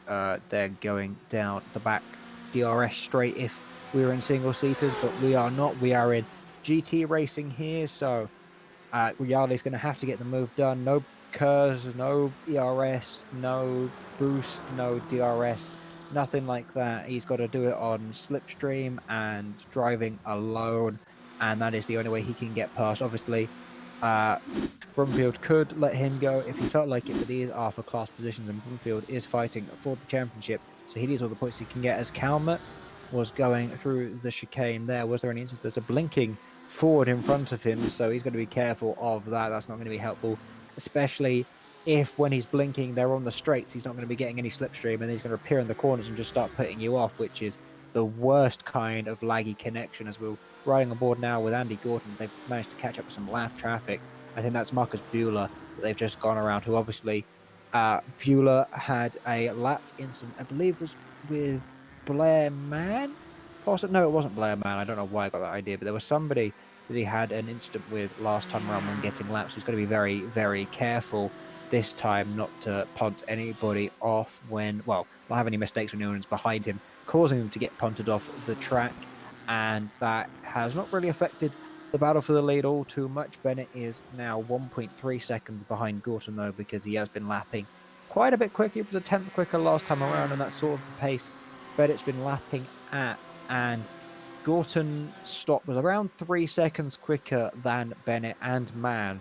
So, in theory, in the second stop, Bennett's pit time should be 3 seconds quicker than Gorton. So, Gorton needs a 3-second gap to retake the lead at the end of the pit cycle. And at the moment, he's nowhere near that. He's only got a 1-second gap. So, he's going to see if this strategy will pay off, but I don't think it will at the moment. But he has got the 3-second gap he needs over Mann. So for Gorton, he's kind of in a net P2 on strategy as it stands. Well, a few of our retirements who have recently disconnected. Mike Skeppers, Jamie Smith, and Merlin Cooper have all disconnected. So Mike Skeppers, despite trying to drive around and make do with the suspension damage that he received in turn 1, has given up and retired that car. Jamie Smith as well, and Merlin Cooper, who we did see make significant contact with the wall on the outside of Ascari, as the battle for the lead looks like it will be heating up rather shortly. Also, Tom Hooper and Dan Alpel very close together. Ash Russell has pulled a little bit of a gap on Oleski Seleznev, though it looks like Seleznev has been able to close that just a little bit. Martin Nedelik has now gotten his way back up into the 12th position. He's gotten past Craig Dancy, who's been a little bit off pace compared to the rest of his pro competitors. Now, if we look at that long train that's been broken up a little bit, Kiefer McKenna currently leads that group. Danielle Mamano has slotted his way in between that. Broomfield and Yardley just behind, so that battle between those two continues to rage on. As we can see, Yardley actually now with some pretty significant damage to the front end of that car. We'll have to see if Broomfield has some matching rear end damage to go with that. Christoph Holstein a good bit behind that, so he has not been able to make up for his lack of pace in qualifying really at all. So a rather disappointing performance from the 109 Ford from Comrade Gaming. Ooh, and that's a crash for Ash Russell. Dips the outside tyre into the gravel trap and exit of Lesmo 2. And that was a BMW coming past. Was that Nadleek, who was just coming by the stricken BMW at the side of the road and was very careful. Ash not to rejoin in an unsafe manner, but that will be some damage to the front end of his Shazoo Omega BMW. And yeah, nose first, not exactly what you want to see. But in terms of bodywork, that probably will be a lot better. And there you see the shot of how close Nadleek got. Didn't seem to get too phased by it. He was very certain that Ash wasn't going to rejoin in an unsafe manner and continued on his way. But Nadleek down in 8th position, which as it stands, I'm having to do some mental maths in my head, but I think he's still just mathematically in the championship fight as it stands. However, Bennett is pretty much in the net lead, so that might just change things around a tiny amount. As we ride on board now with Yardley versus Brumfield once again. Yardley looking to the outside, Brumfield defending well. He wants as many points as he can pick up, but he's currently sat in 7th position, so for a championship defense, that's not really what he'll be hoping for. And actually speaking of the Pro-Ams, Hooper, who we said had a terrible qualifying by his standards, has managed to work his way up into P1. So the man who many think should be in Pro, not really actually too far up the Pro category today. He is kind of the first of the non-pros in that big block up the front. You see the top sort of 7 positions there. So yeah, I mean, he's really just driving like a Pro-Am today, him and Alpol. And obviously we had Yardley up there, but with that unfortunate incident into turn 1 that cost him all that time with the rejoin as well, with the slowdown, and that really threw him out of the race. So the 2 people that were fighting for the Pro-Am win last time out in Road America are back at it again, but this time not as high up overall. And Tom Hooper and Dan Alpel actually have been catching the 173 of Michael Edens. That's the Venom race, the second of the Venom Racing BMWs. So we could have a little bit of a mix-up between the Pro and Pro-Am category. Edens has been falling off the back of his sister car. That's John Hallowell in the 6th position overall. And I'm not sure, but I think the rest of these cars should be able to go to the end, shouldn't they? No, we've still got to do the next round of pit stops, but we are coming up to those very shortly.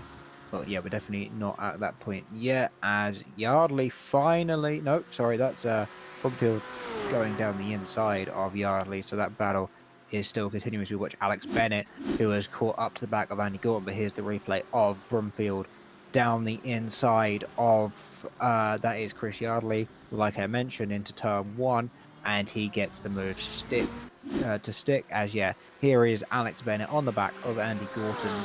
This is obviously for the lead, but like I said, on strategy, Bennett already has the net lead, and I'm just looking at the situation as things stand. And as things stand, if Bennett retakes this P1 position, I believe Nadelig is out of the championship fight after his incident in the pit lane.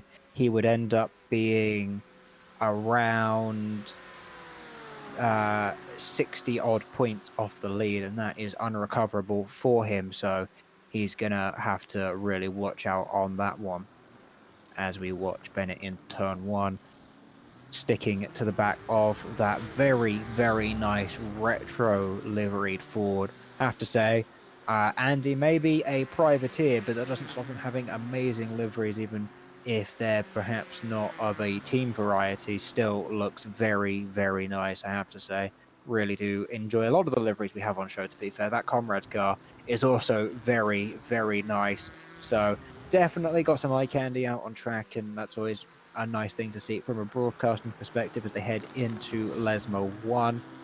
Bennett just probably biding his time, waiting for the opportunity. He knows that he has the advantage in the pit stops.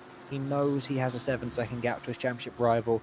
He knows he's in the box seat to get revenge for Watkins Glen against Andy, that he's going to double up, hopefully, on the win from Road America and try to mount that championship campaign now that his teammate of Talvar has decided not to participate in the league, and he's really in the box seat as things stand. I mean, like I said, consistency-wise, I always have my money on Bennett. Blair was the points leader going into this race, but yeah, like I said, the man that tends to not get many incidents. I mean, Bennett's on 8, which actually is fairly low for a lot of people. We have no 0 incident runners anymore, so Mamano no longer picking up those 4 points that we talked about at the point early. He's on 2, and I'm trying to see, yeah, I think he's still the lowest driver, sat on 2 instant points. But yeah, nobody picking up with the bonus for 0x. So people, in terms of championship fights, nobody choosing to play it safe for those anymore, and people will be just using the off tracks they can, maybe to go a bit faster, as we've lost Jan Kelmer from the race because he has disconnected. Well, that is interesting what you mentioned, that calling back to our race in Watkins Glen between Andy Gordon and Alex Bennett, that last lap pass, the Ford on the BMW. I'm sure Bennett will have that fresh in his memory as we come to just under 25 minutes remaining in this race here at Monza. So the question is, how aggressive will Alex Bennett be? And I mean, both of those cars have been battered and banged around. Front end damage on both. A little bit of diffuser damage, it seems, to the back of the Bennett BMW. But doesn't seem to be hurting the pace of either car all that much, though perhaps I would wonder if Andy Gorton would actually be faster in a straight line if he was behind the BMW at the moment, though I'm not sure anyone would want to give up the current track position to test that theory. That's going very, very deep. He lost his braking point there, and I'm not entirely sure which comrade BMW he tangled with, but that was very, very nasty. I think that's Cass Hogan out, which means that he was actually a lapped car in this whole situation, which is really unfortunate for Cass. Once getting rear-ended by Schiff and now getting... I mean, he's not been rear-ended, he's been skipped across in front of and then had to rear-end the Porsche, but really well, not looking at the replay, I don't think Van Eyck missed his braking point, but rather that he went too far to the right-hand side trying to extend the track and maximize his entry to the second of the chicanes, and instead clipped the grass, on the right-hand side, which, as any iRacer knows, is incredibly slick, like almost as if having hit a barrel of oil slick. And Cohen Van Eyck goes from having only 2 incident points, so he was tied for having the least in the race so far, to now suddenly having 7.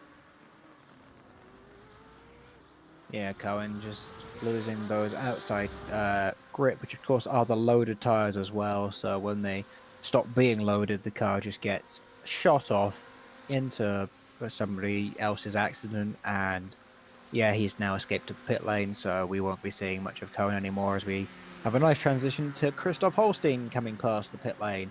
They're trying to make a recovery drive from that lack of qualifying time. Not doing as well as Dancy is from the back of the field, but Holstein still scoring a championship point for himself. I'm just having a quick check. Holstein uncharacteristically sat in 19th in the championship. He was on holiday for a little bit, so he did have a lot of DNSs, but his championship so far is a P14, a half-point race, a DNS, a DNS, a DNF, but he did get a top 5 last time out in Road America, but yeah, really just not what we come to expect of Holstein. Not really maybe finding the Ford to his liking, maybe.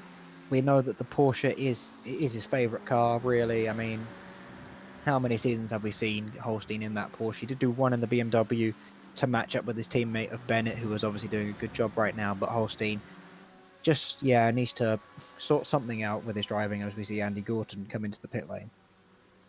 Indeed, and also something worth taking a look at. Currently, our Pro-Am standings on the currently leading Tom Hooper, followed by Dan Alpel, then Oleski Seleznev, but in 4th place, Kiefer McKenna, one of his strongest performances of the season so far. And if any of those top 3 make a mistake, as we have seen people like Chris Yardley, who was leading the category, make mistakes, we could see Kiefer having what I believe would be his first podium of the season so far. So very strong showing from the V3 Racing BMW, and just behind him, his teammate Owen Blythe, going to try and steal that honor from him. Ash Russell nearly being overtaken by Daniel Mamano, who for some reason, oh yes, he's coming to the pits, has Mamano. And actually, that is rather significant because Thomas Coombe is now coming around the Parabolica. We'll see if he will dive into the pit lane, but that would be the battle for the lead in AM. And Thomas Coombe, who seems to be having a little bit of a connection issue, flashing a bit, he will actually go past Mamano on the pit lane, so he will stay out for yet another lap, and that will be the pass for the lead in the AM category. So Thomas Coombe yet again finding himself at the front of the field with only 20 minutes left in the session. We haven't seen much dominance from Thomas, but rather just being in the right place at the right time and being able to overcome challenges, as we did see him have a little bit of contact and ended up off the track at Road America last week, but also being able to just take advantage of other people's mistakes. Yeah, also one interesting thing, I said earlier that we've seen Bennett's championship mentality, the ability to win a championship with his F3 win. He also in the GTE League, did win the Season 7 Pro-Am Championship, which was a very interesting season, because what I seem to remember of it was that there seemed to be a winner every single, like a new winner every single race until about round 8 of the championship over there. So he was in a proper championship scrap back then and managed to prevail as the victor there against Newt Martinson. I think it was his championship rival there, whereas now he's got a teammate in Blair Mann to fight against. But yeah, in terms of championship prowess, obviously Bennett even has definitely got championships under his belt, and he'd like to add the overall one to that, whereas Blair doesn't really have anything on the AOR side in terms of championships, so he'll be trying to get his first one here with the big one, the big pro overall essentially championship that so many people would love to be able to say that they have won in this field. Well, Andy Gorton has come into the pit lane for his final pit stop with just under 20 minutes to go, so that puts Alex Bennett into the lead, followed by Blair Mann, who now takes the second position. Cass Hogan out, the other CRG car, very consistent, very quiet, but now sits on the podium. Before we will see pit stop cycle through, John Hallowell will now fall into the fourth position. I believe his teammate, Michael Edens, has fallen back a few positions. Dan Alpel has actually taken that position away, as well as Martin Nedelik. So Nedelik having a pretty solid comeback in now the sixth position, though that may not be quite as high up once we see the full pit cycle through.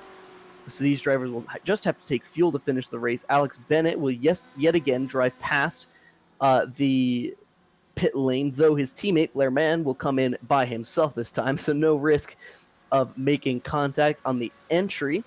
As we've lost Thomas Santo with a technical issue, his throughput has fallen below the iRacing threshold, which is not what you want to see, because that is it's just horrible when you're having a race that, although wasn't going great, but he still was going around, I think. So yeah, difficult for him. Obviously, he had that incident that sent him off in Ascari, but he was still going around. I don't know then what has happened since then, but he's had some sort of technical issue, which is never really what you want to see as Blair comes out of the pit lane, and we'll have to see whether he rejoins in traffic. I don't think so. And there is Andy Gorton. Like I said, he had the gap he needed over Mann, that even if Mann's pit stop was a bit quicker, which it was by about 3 seconds, he would still rejoin in front, as we see Dancy now trying to fight some cars that are rejoining. Oh, that's going to get very tight, and Dancy just chooses the safe option there, cut across the chicane. Don't really risk it, don't turn in and get damage and get spun and get suspension damage. Just take the safer option and survive to fight another day. And there he is, sat currently in third position, but obviously yet to pit, so we'll have to see how that comes around. Obviously, I would expect somewhere around now is obviously where he's going to be pitting, so probably at the end of this lap, because we've already seen people going in for a few laps already, so don't think you can stretch it much more as we see our leader into the pit lane. So our leader, Alex Bennett, finally decides it's time to come into the pit lane. Andy Gorton has now come back past Blair Mann after Blair Mann has come in for his pit stop. Of course, he had a pretty significant gap between the two of them after the damage on Mann's Ford GT. Alex Bennett now comes to a stop. He will start fueling the car. So now this will be the battle for the lead. We need to take a look at the distance between Gorton and Bennett. Bennett currently on the pit lane. Andy Gorton now coming into the Parabolica. Which of them will make it out first? Bennett is already moving. He's moving, and he will be off the limiter just about now. He's come off the limiter. Andy Gorton, where's he at? He's coming across the line at full speed. The question is, which of the two of them is going to end up out front? Alex Bennett looks like he will have a significant lead now, so the pit strategy for Andy Gorton staying out, or excuse me, the pit strategy for Alex Bennett staying out longer has actually worked out significantly. He was able to get a few clear laps without traffic, whereas Andy Gorton is currently stuck behind. I believe that is Danielle Mamano just ahead of him. Or no, that is not Mamano. That would be Alessandro Pontecorve, I believe, just ahead of him, who he's just gotten past. So that's a lap down car that he's now had to get past, and that has essentially taken away his chance at the win, as Alex Bennett has a massive lead for the overall win. Cass Hogan out, currently coming out of, or headed towards, I should say, the second chicane. So he is coming for his pit stop. Dan Alpel, currently just ahead of, I believe that is that Cass? No, it is not. So the difference in the pit time between Bennett and Andy Gorton was rather significant. Have to take a look at that. So Alex obviously having a much faster stop than Andy was able to have, though they're still relatively close together. We'll see if Andy's able to put on the afterburners in the last 15 minutes of this race and catch up for that win. We'll see as they cycle through. Cass Hoganau only now just entering Ascari. He's currently being chased down by one of the Team Shazoo cars just behind him. On the instant board ladder, Marcus Bueller sits on 17, Blair Mann sits on 17, Cass Hoganau sits on 16, Halliwell on 15, and Schiff on 13. So a lot of And these Will drivers Chu on 18. getting, and that is true, Will Chu on 18, but I presumed he'd already served his drive-through penalty. Maybe not, maybe I was wrong on that one, but I think he already had served a drive-through, and he's quite far up this race. Unfortunately for him, he's down in 29th position, and already he's 10 laps down on the leaders. So debut for Chu, not going exactly how he would have liked, but it's all about experience, getting to know how these races work, getting the race distance under your belt, and that's quite important because it's uncharacteristic of anything else most people have driven. Doing a 1 hour 20-minute race, but with IMSA level fuel loads of about 55% of the full tanks that these cars have to offer. So yeah, obviously a lot for the drivers to work out and get used to, and hopefully we'll be back in future races and do a bit better than he had today in terms of performances as we ride on board now with Schiff through the first Lesmo. Well, in the AM Championship, Thomas Kuhn is currently in the second position in class. Daniel Romano still leading the AM category rather significantly. He is currently sandwiched between the Pro-Ams of Ash Russell and Stephen Brumfield. However, the significance is that Alessandro Pontecorve has actually made a pretty good recovery relative to Thomas Kuhn. He only has one position between himself and Kuhn. That is Dennis Miesner between them. And that is going to make we're going to have to take a look at the point standings at the end of this race, because I believe Kuhn will close the gap but not quite take the lead. So the question is, I did have a conversation with Thomas in the paddock before the race, and he said he was a little bit worried about our upcoming races at Sebring and Road Atlanta, because he said he hates Road Atlanta and is horrible at Sebring. So I think Pontecorve, despite a very slow start and a significant amount of damage at the very beginning of the race, has been able to pick up the pieces well enough to put himself in a position to maintain the championship lead. We will indeed have to see how that plays out. Obviously, Mamano currently scoring 26 points, which will skyrocket him in the championship, probably up to at least the top 3, and we'll have to see how close he gets to that top 2 of Pontecorve and Kuhn. There is a bit of a gap behind them, about 23 points from second to third. So yeah, Mamano definitely still not out of the championship with the current form he's going in this race. In the Pro-Am Championship, things are getting blown wide open by the fact that Alpol and Hooper are still doing extremely well out in front of the field. They're just around Michael Edens, who is at the tail end of the Pro field in that top 10 battle. Whereas Blythe, who is in second in the championship, is a bit further down in fourth, I think that is, in the Pro-Am category, and Brumfield's down in around 7th, 8th position. So yeah, it's going to be really, really interesting to see how that top sort of 5 in that championship plays out, because Seleznev, who's in 5th position, is doing fairly well as well. He's on the podium in Pro-Am in 3rd position. So things getting very shaken up, and we have got some very good championship battles going on. Normally, we kind of have our Pro gets decided quite quickly, Pro-Am sometimes as well, whereas the Am is the one where we have sort of a 2010 Formula 1 championship style battle where you've got sort of 4 or 5 drivers all with a chance of winning at the end of the season. But here we've got some very, very close ones, obviously, going into this race. Bennett was only 5 points behind Mann. He looks like he might maybe extend that to around a 5-point lead ahead of Mann as things stand. So it's going to be really interesting, and obviously Mann has to be careful that he doesn't get a drive-through, because he's still sat on that 17 instant points as his teammate Nadlik is now under pressure from the Venom car of, I believe, that is John Halliwell going into turn 1. Halliwell taking an alternate line, I think it's fair to say, going through the first chicane there. That will be a slowdown penalty for him. So he's just got to watch out. Yeah, there you go. There's Halliwell just skipping across those sausage curbs. Hopefully his car isn't too wounded by that, and he'll continue as he's currently letting Nadlick go into the De La Roggia chicane. So now, 4.5 seconds the gap between our leader Alex Bennett and his competition Andy Gorton. So pit strategy not falling in the way of the Ford. The BMW of CRG may finally make its get its revenge for the end of the race that we saw at Watkins Glen. That very exciting race for the pass at the end of the on the final lap from Andy Gorton. Blair Mann with that wounded car still continues to fall back on pace, but not quite slow enough to fall back to Cass Hogan out, who has had a quiet but very consistent day. Now, even after the pits have cycled through, still sitting in the 4th position. Philip Schiff has actually made a very great run. He's actually gotten past Hogan out for the 4th position, so that is the battle for 4th and 5th overall. Martin Nedelic, another few seconds behind this. He's gotten past John Halliwell and has a handy lead over him, but I don't think he's going to have enough time to catch up. The question is, will Andy Gorton have anywhere near enough pace to catch up to Alex Bennett? I don't think he really will, especially considering on the last lap, and Alex Bennett was able to run nearly 3/10 faster than Gorton, so I don't think Gorton quite has the pace to be able to catch Alex Bennett.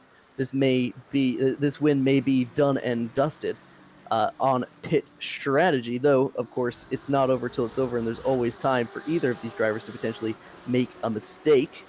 With just under 7 minutes now remaining in the race, we'll look a little bit further down the field. Tom Hooper currently putting pressure on Michael Edens. Of course, Michael Edens not in the same class. Hooper currently P2 in his category. Dan Alpel a good way down the road, just behind John Halliwell. We'll see if he is able to put any pressure on the Venom Racing driver in the BMW. That's BMW and BMW being chased by yet another BMW, of course. And Tom Hooper, actually, I believe, has gotten past Craig Dancy now. Yes, so Craig Dancy and Tom Hooper, the Radical Online teammates, have swapped positions. Hooper in the Pro-Am category, currently hunting down Michael Edens. Now looking a little bit further up, Martin Nedelic continues to pull away from that group, but nowhere near close enough to Cass Hogan out to make up any more positions. The question is whether the battle for 4th and 5th is over. I think the damage to the front end of the 150 CRG car may be slowing him down a little bit, though it is fair to say that both cars have rather significant damage to the front clip.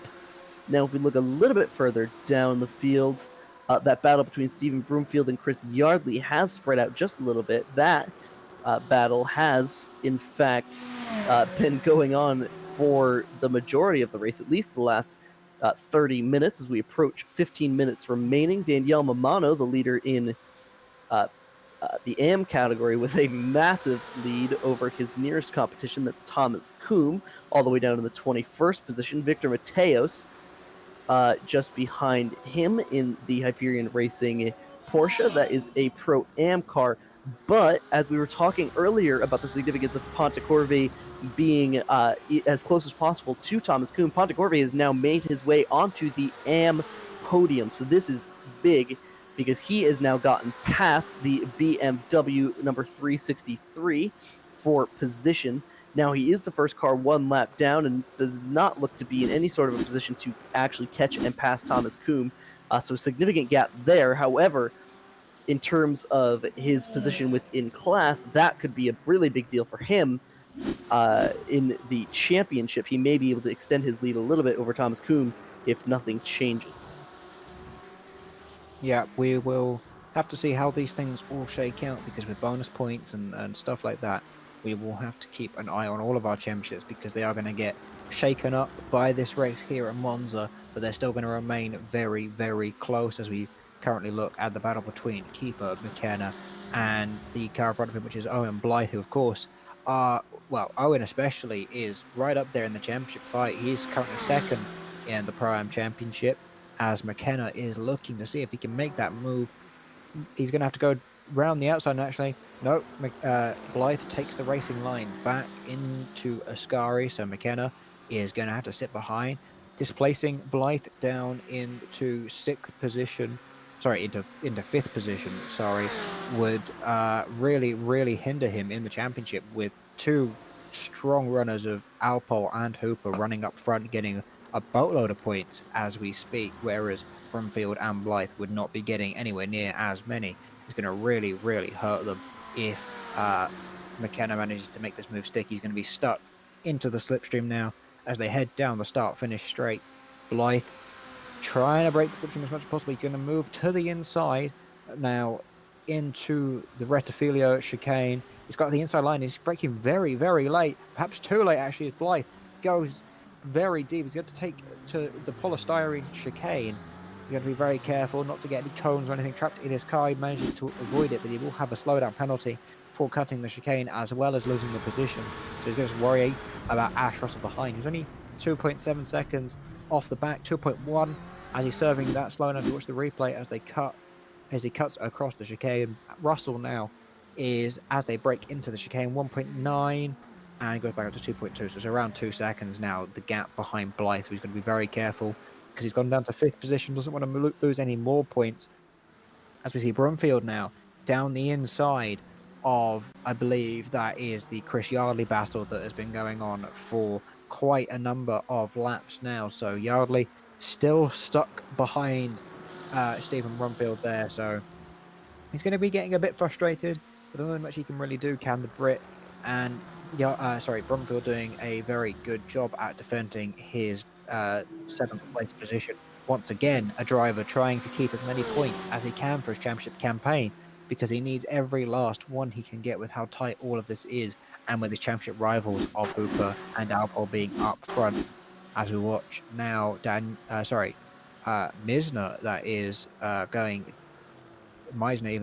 cutting across the first chicane.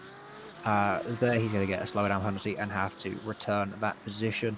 The Danish driver in the AM category, I can't see who that was, whether that was Mamano or Pontecorvi. It was Pontecorvi behind him, and he hasn't actually given up that position. So there's the slowdown that he's serving, and that's Pontecorvi getting passed by Schiff, taking an opportune moment to lap him there. So he's putting a car in between him and Hogan out, who needs to be careful because he's on 16 instant points and does not want to get a drive-through penalty, as Man is still stuck on 17 instant points. He was on 15 with 45 minutes to go. He's on 17 now with 5 minutes to go. So he's got to be very careful as he heads on to the final couple of laps here at Monza. Indeed, and the battle for the lead grows ever larger. Now 5 seconds the gap between Alex Bennett and Andy Gorton. So fair to say that this race is done and dusted, as we now will see, I believe, the white flag come out. 15 minutes in our scheduled time remain as we take a look at Alex Bennett entering the first chicane for his final lap. He will finally be able to take the victory over Andy Gorton, it appears. The battle for the lead in Pro-Am also seems to be well decided. Dan Alpol just about to come across the line to start his final lap. So, or actually, no, I believe it would be the next lap that would be our final lap, if I'm not mistaken. They've got 3 minutes to go, so they could... it's going to be all about when Bennett crosses the line, to be fair. He's currently going through the Lesmos as we speak, so he might be able to squeeze in an extra 2, because he's got to get to the line with roughly 1:47 left on the clock. So he's got about 1:10 to get to the line, which from just before Ascari, I think he can do. So he should be able to get 2 more laps of racing underway, as Brumfield is under pressure from Yardley. These two have been going at it for what seems like an eternity, especially for Yardley. He's going to be thinking, could I have done so much better in this race if I just hadn't had that incident in the first chicane, got stuck behind Stephen. But yeah, Stephen's putting up a very good defense, clearly wants all of those. I believe it's, I want to say 6 championship points for 7th position. So he's going to want every single one of them, not the 4 you would get for 8th place. and that's an extra bonus too, which could prove oh so crucial when we come to the end of Road Atlanta in 2 weeks' time. But yeah, he's keeping a very good defense against Chris Yardley, who's now fallen a little bit behind once again, so he's going to have to try and mount another challenge next lap because he's only got a couple more to go. A blink of the lights from Stephen Brumfield, trying to get the traffic out of his way. I do apologize. I was reading the elapsed time from iRacing, so I did not account for the grid up time and the pace, the half a pace lap that we did have at the beginning of this race. So not quite the white flag yet. Alex Bennett now currently about to head into the second chicane for what should be, if I'm not mistaken this time, his penultimate lap, as he's coming up on some lapped traffic. That is an AM Hyperion Porsche, so I guess that would be Cohen Van Eyck, I believe, just ahead of him. Is indeed. So, Cohen Van Eyck with a relatively quiet race, not quite the performance that we've seen out of him a little bit earlier in the season. We'll assume he will in fact get off the gas rather cordially and let the pro leader go by. Of course, nothing to gain from Cohen by holding him up.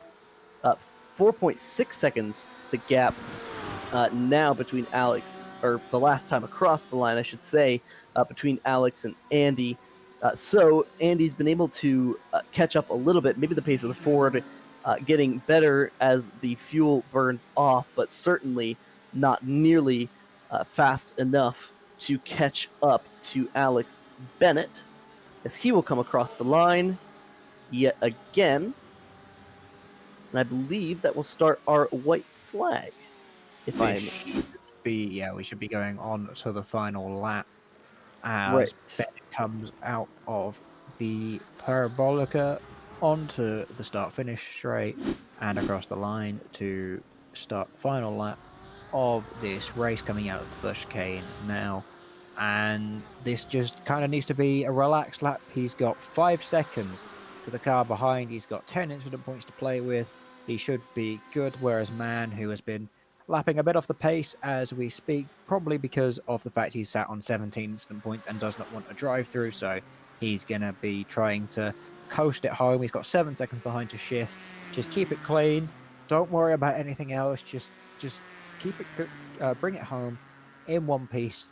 He may lose the championship lead without Stewart's intervention. Of course, it depends if there's any action on that pit lane incident. I don't really know if there could be. I mean, it's just a bit of a clumsy one. I mean, personally, I think it's just kind of a racing incident, people slowing down for the pit lane at different speeds. But I mean, we'll have to see what the stewards decide on that. But it's unlikely that either of the comrade cars will report each other. It depends whether Gorton decides that he wants to get a bit feisty in the championship. But as Bennett comes out of Ascari, he's got one more corner to navigate on lap 45 here at Monza. He's gone around for over an hour and 20 minutes now, hitting the apex of that final corner at Parabolica, coming now around the final corner to come across the line to take back-to-back wins in the GTE League. Flash of the lights, maybe not, but he is going to weave across the line and take the win and take a provisional championship lead away from his teammate after once again there's been incident with the CRG cars.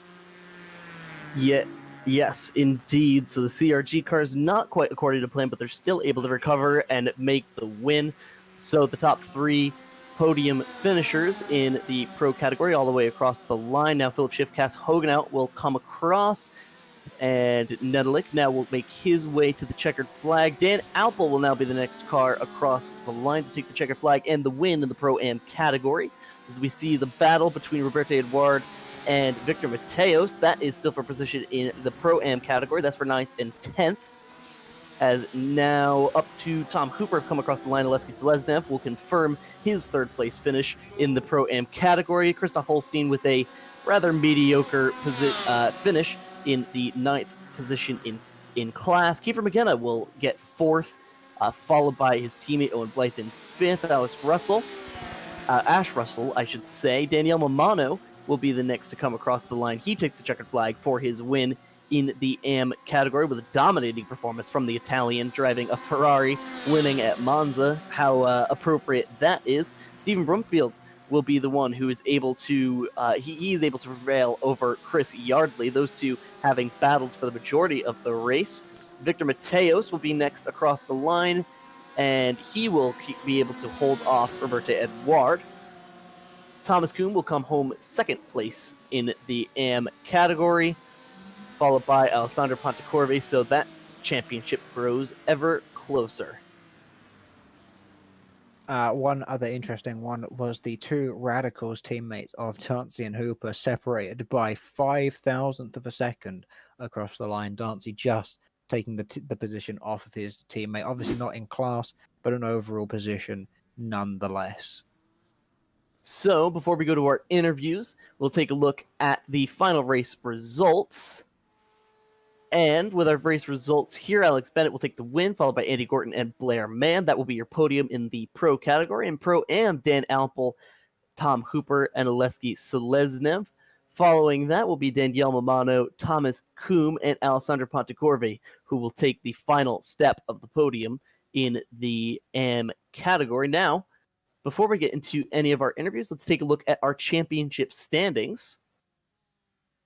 Championship standings in the Pro category. Alex Bennett has now taken the lead, and of course, we would like to remind our viewers that this does not account for any potential intervention from race control or any post-race penalties, but as of right now, Alex Bennett has now overtaken Blair Mann for the championship lead, 123 points over 118, and another several points back down to Rainer Talvar, even though he has withdrawn from the championship. So Martin Nedelik, even with his performance today, and even though Rainer Talvar has missed the race today, still will not be able to take that third position quite yet. Now we'll move on to our Pro-Am championship. Dan Alpel currently leads, so he has taken the lead from Stephen Brumfield. He's actually leapfrogged both Broomfield and Owen Blythe, so he's gone from third all the way up to first with his win today. So Team Shazoo will dethrone V3 Racing for the lead, though Brumfield and Blythe currently take the final two positions, just 1 point back to Tom Hooper from Owen Blythe, and Oleski Seleznev just a few points back from that. So that championship very far from over. Now we will take a look at the AM standings after today's race at Monza. Alessandro Pontecorvi has now just a 3-point lead over Thomas Kuhn, so Kuhn able to lessen that gap just a little bit. Danielle Mamano, with that dominating win, increases his chance at a championship, jumps up 3 positions from 5th all the way up to 3rd. So Merlin Cooper, who was our leader earlier in the season, has now fallen all the way back to 5th after another DNF. Cohen Van Eyck also falling down 2 positions. Now, before we get into our first interview, I'd like to ask you guys for your nominations for Driver of the Race. A little bit difficult today, but I'll start with you, Nick, as to who you would nominate for Driver of the Race today. This sort of now the viewers can hear me again as well. You guys can hear me? Yes. Yeah, that's good. That's good. Well, driver of the day. Well, it's the easy one to get it to or give it to Bennett. Just staying out of too much incidents and stuff like that. We did have the pit lane stuff, but other than that, he's just been driving a perfect race. But I will say, the battle. I will say the battle of the race should be between Broomfield and Yardley. That battle was just from start to finish, and really they were just overtaking each other each time. I think on the broadcast itself, I think we only saw maybe 1/3 of the time that those guys changed positions, because there was just everything else going on. So that was for me the battle of the race, to be honest. And your thoughts, James? I think for me, my driver of the day has to go to Philip Schiff, because he's put in a performance that's normally not where you'd expect to see him.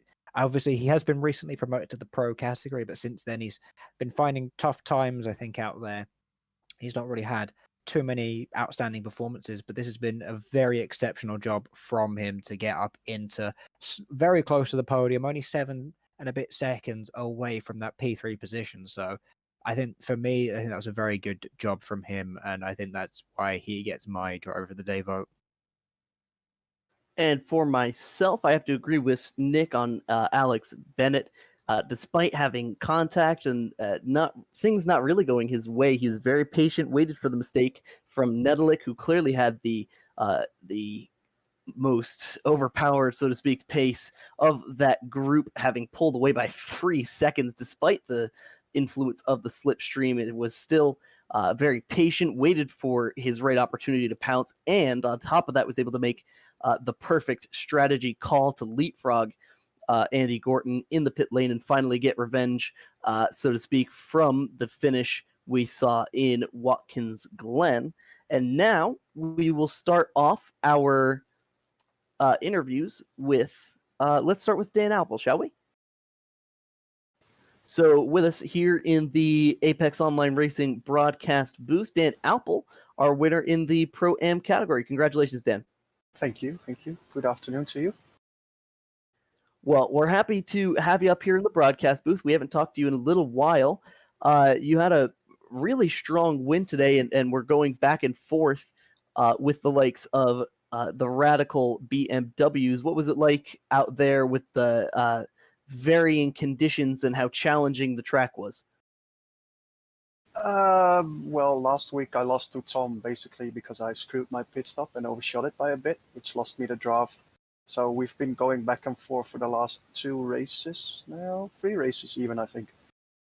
So yeah, I expected him to be there, so I stuck close to him in qualifying, but he botched this lap and botched his second lap again. And basically after the first pit stop, when I had a lap on everyone and he came out in front of me, I knew he had under fuel, so I had more fuel and a shorter final pit stop, so all I had to do was stick to him and I should come out of him ahead. So we went through the standings after today's race, of course, preliminary, excluding any potential post-race penalties from the stewards, which we don't expect to see any that would impact you. But it seems with this win that you've really put your hat in the ring for this Pro-Am championship, now taking the lead in the championship. Leapfrogging both of the V3 cars. How do you feel about the next 2 races at Sebring and Road Atlanta, and how do you feel about your chances at a championship? I don't know how quick Tom is at Sebring, but when IMSA was there, I was keeping up with 6K iRacing people, so my pace should be decent, I guess. I should be where I was today again. So if he's bad, I think I'll win that one, and I don't know about the final race. So it all depends on how good he is, I guess, because basically ever since the middle part of the season, the V3 guys have just been consistent and we haven't. So that's why they're still up here, but it's the both of us that are, at the moment, just a little bit quicker than everybody else. So I'll watch him and I'll see how it goes. Well, there is only about a 7-point gap between yourself and second place, Stephen Broomfield, and a little bit further back to Owen Blythe. Who among the top 4, of course, the 4th being Tom Hooper, do you see as your biggest championship contender? Definitely Tom Hooper. Yeah. Well, we'd like to thank you for your time, and it was spectacular seeing you out there on track. We'd like to congratulate you for your win, and we look forward to seeing you again next week. Thank you. Have a good night. And you too. Alrighty, next up we will have James. And Mr. Alex Bennett will join us in the commentary booth. So, Alex, obviously, we got to sort of address the main talking point of your race. Obviously, it's a very good job to come away with the win, but there was pretty much a scary incident in the pit lane there, so you've got to please run it through how that incident was for you from your point of view. Extremely lucky. Yeah. Blair just nudged into the back of me and I got shunted into the pit wall and somehow neither of us had any optionals. Looking at the replay, we had a tiny amount of damage on the front at the front of each car. But yeah, I mean, somehow we didn't have any damage at all from it. So I've no idea what's gone on there. But yeah, very, very lucky that it did. Well, other than that, it was pretty much a commanding drive from you. Back-to-back wins now, and that's really solidified your place in the championship with your teammate, or your ex-teammate even, of Reina Talvar, dropping out of the league, and you've now taken the position away from Blair. Coming into the next couple of rounds, of course, you're in a different car to your teammate. You're in a BMW, whereas he's in a Ford. How do you feel that with the final 2 rounds coming up, how do you feel that maybe the car choice might impact how the races might go? Yeah, I mean, Sebring's normally a very good track for the BMW, so I definitely want to gain points on Blair there, but I'm not very good at Road Atlanta, and the Ford's always been very strong there as well. So yeah, I'm just hoping to pull as big a gap as I possibly can at Sebring. It's a track I'm normally pretty decent at, so yeah, definitely want to try and win the race, or definitely get a podium at Sebring, and then hopefully just do enough at Road Atlanta to stay in it.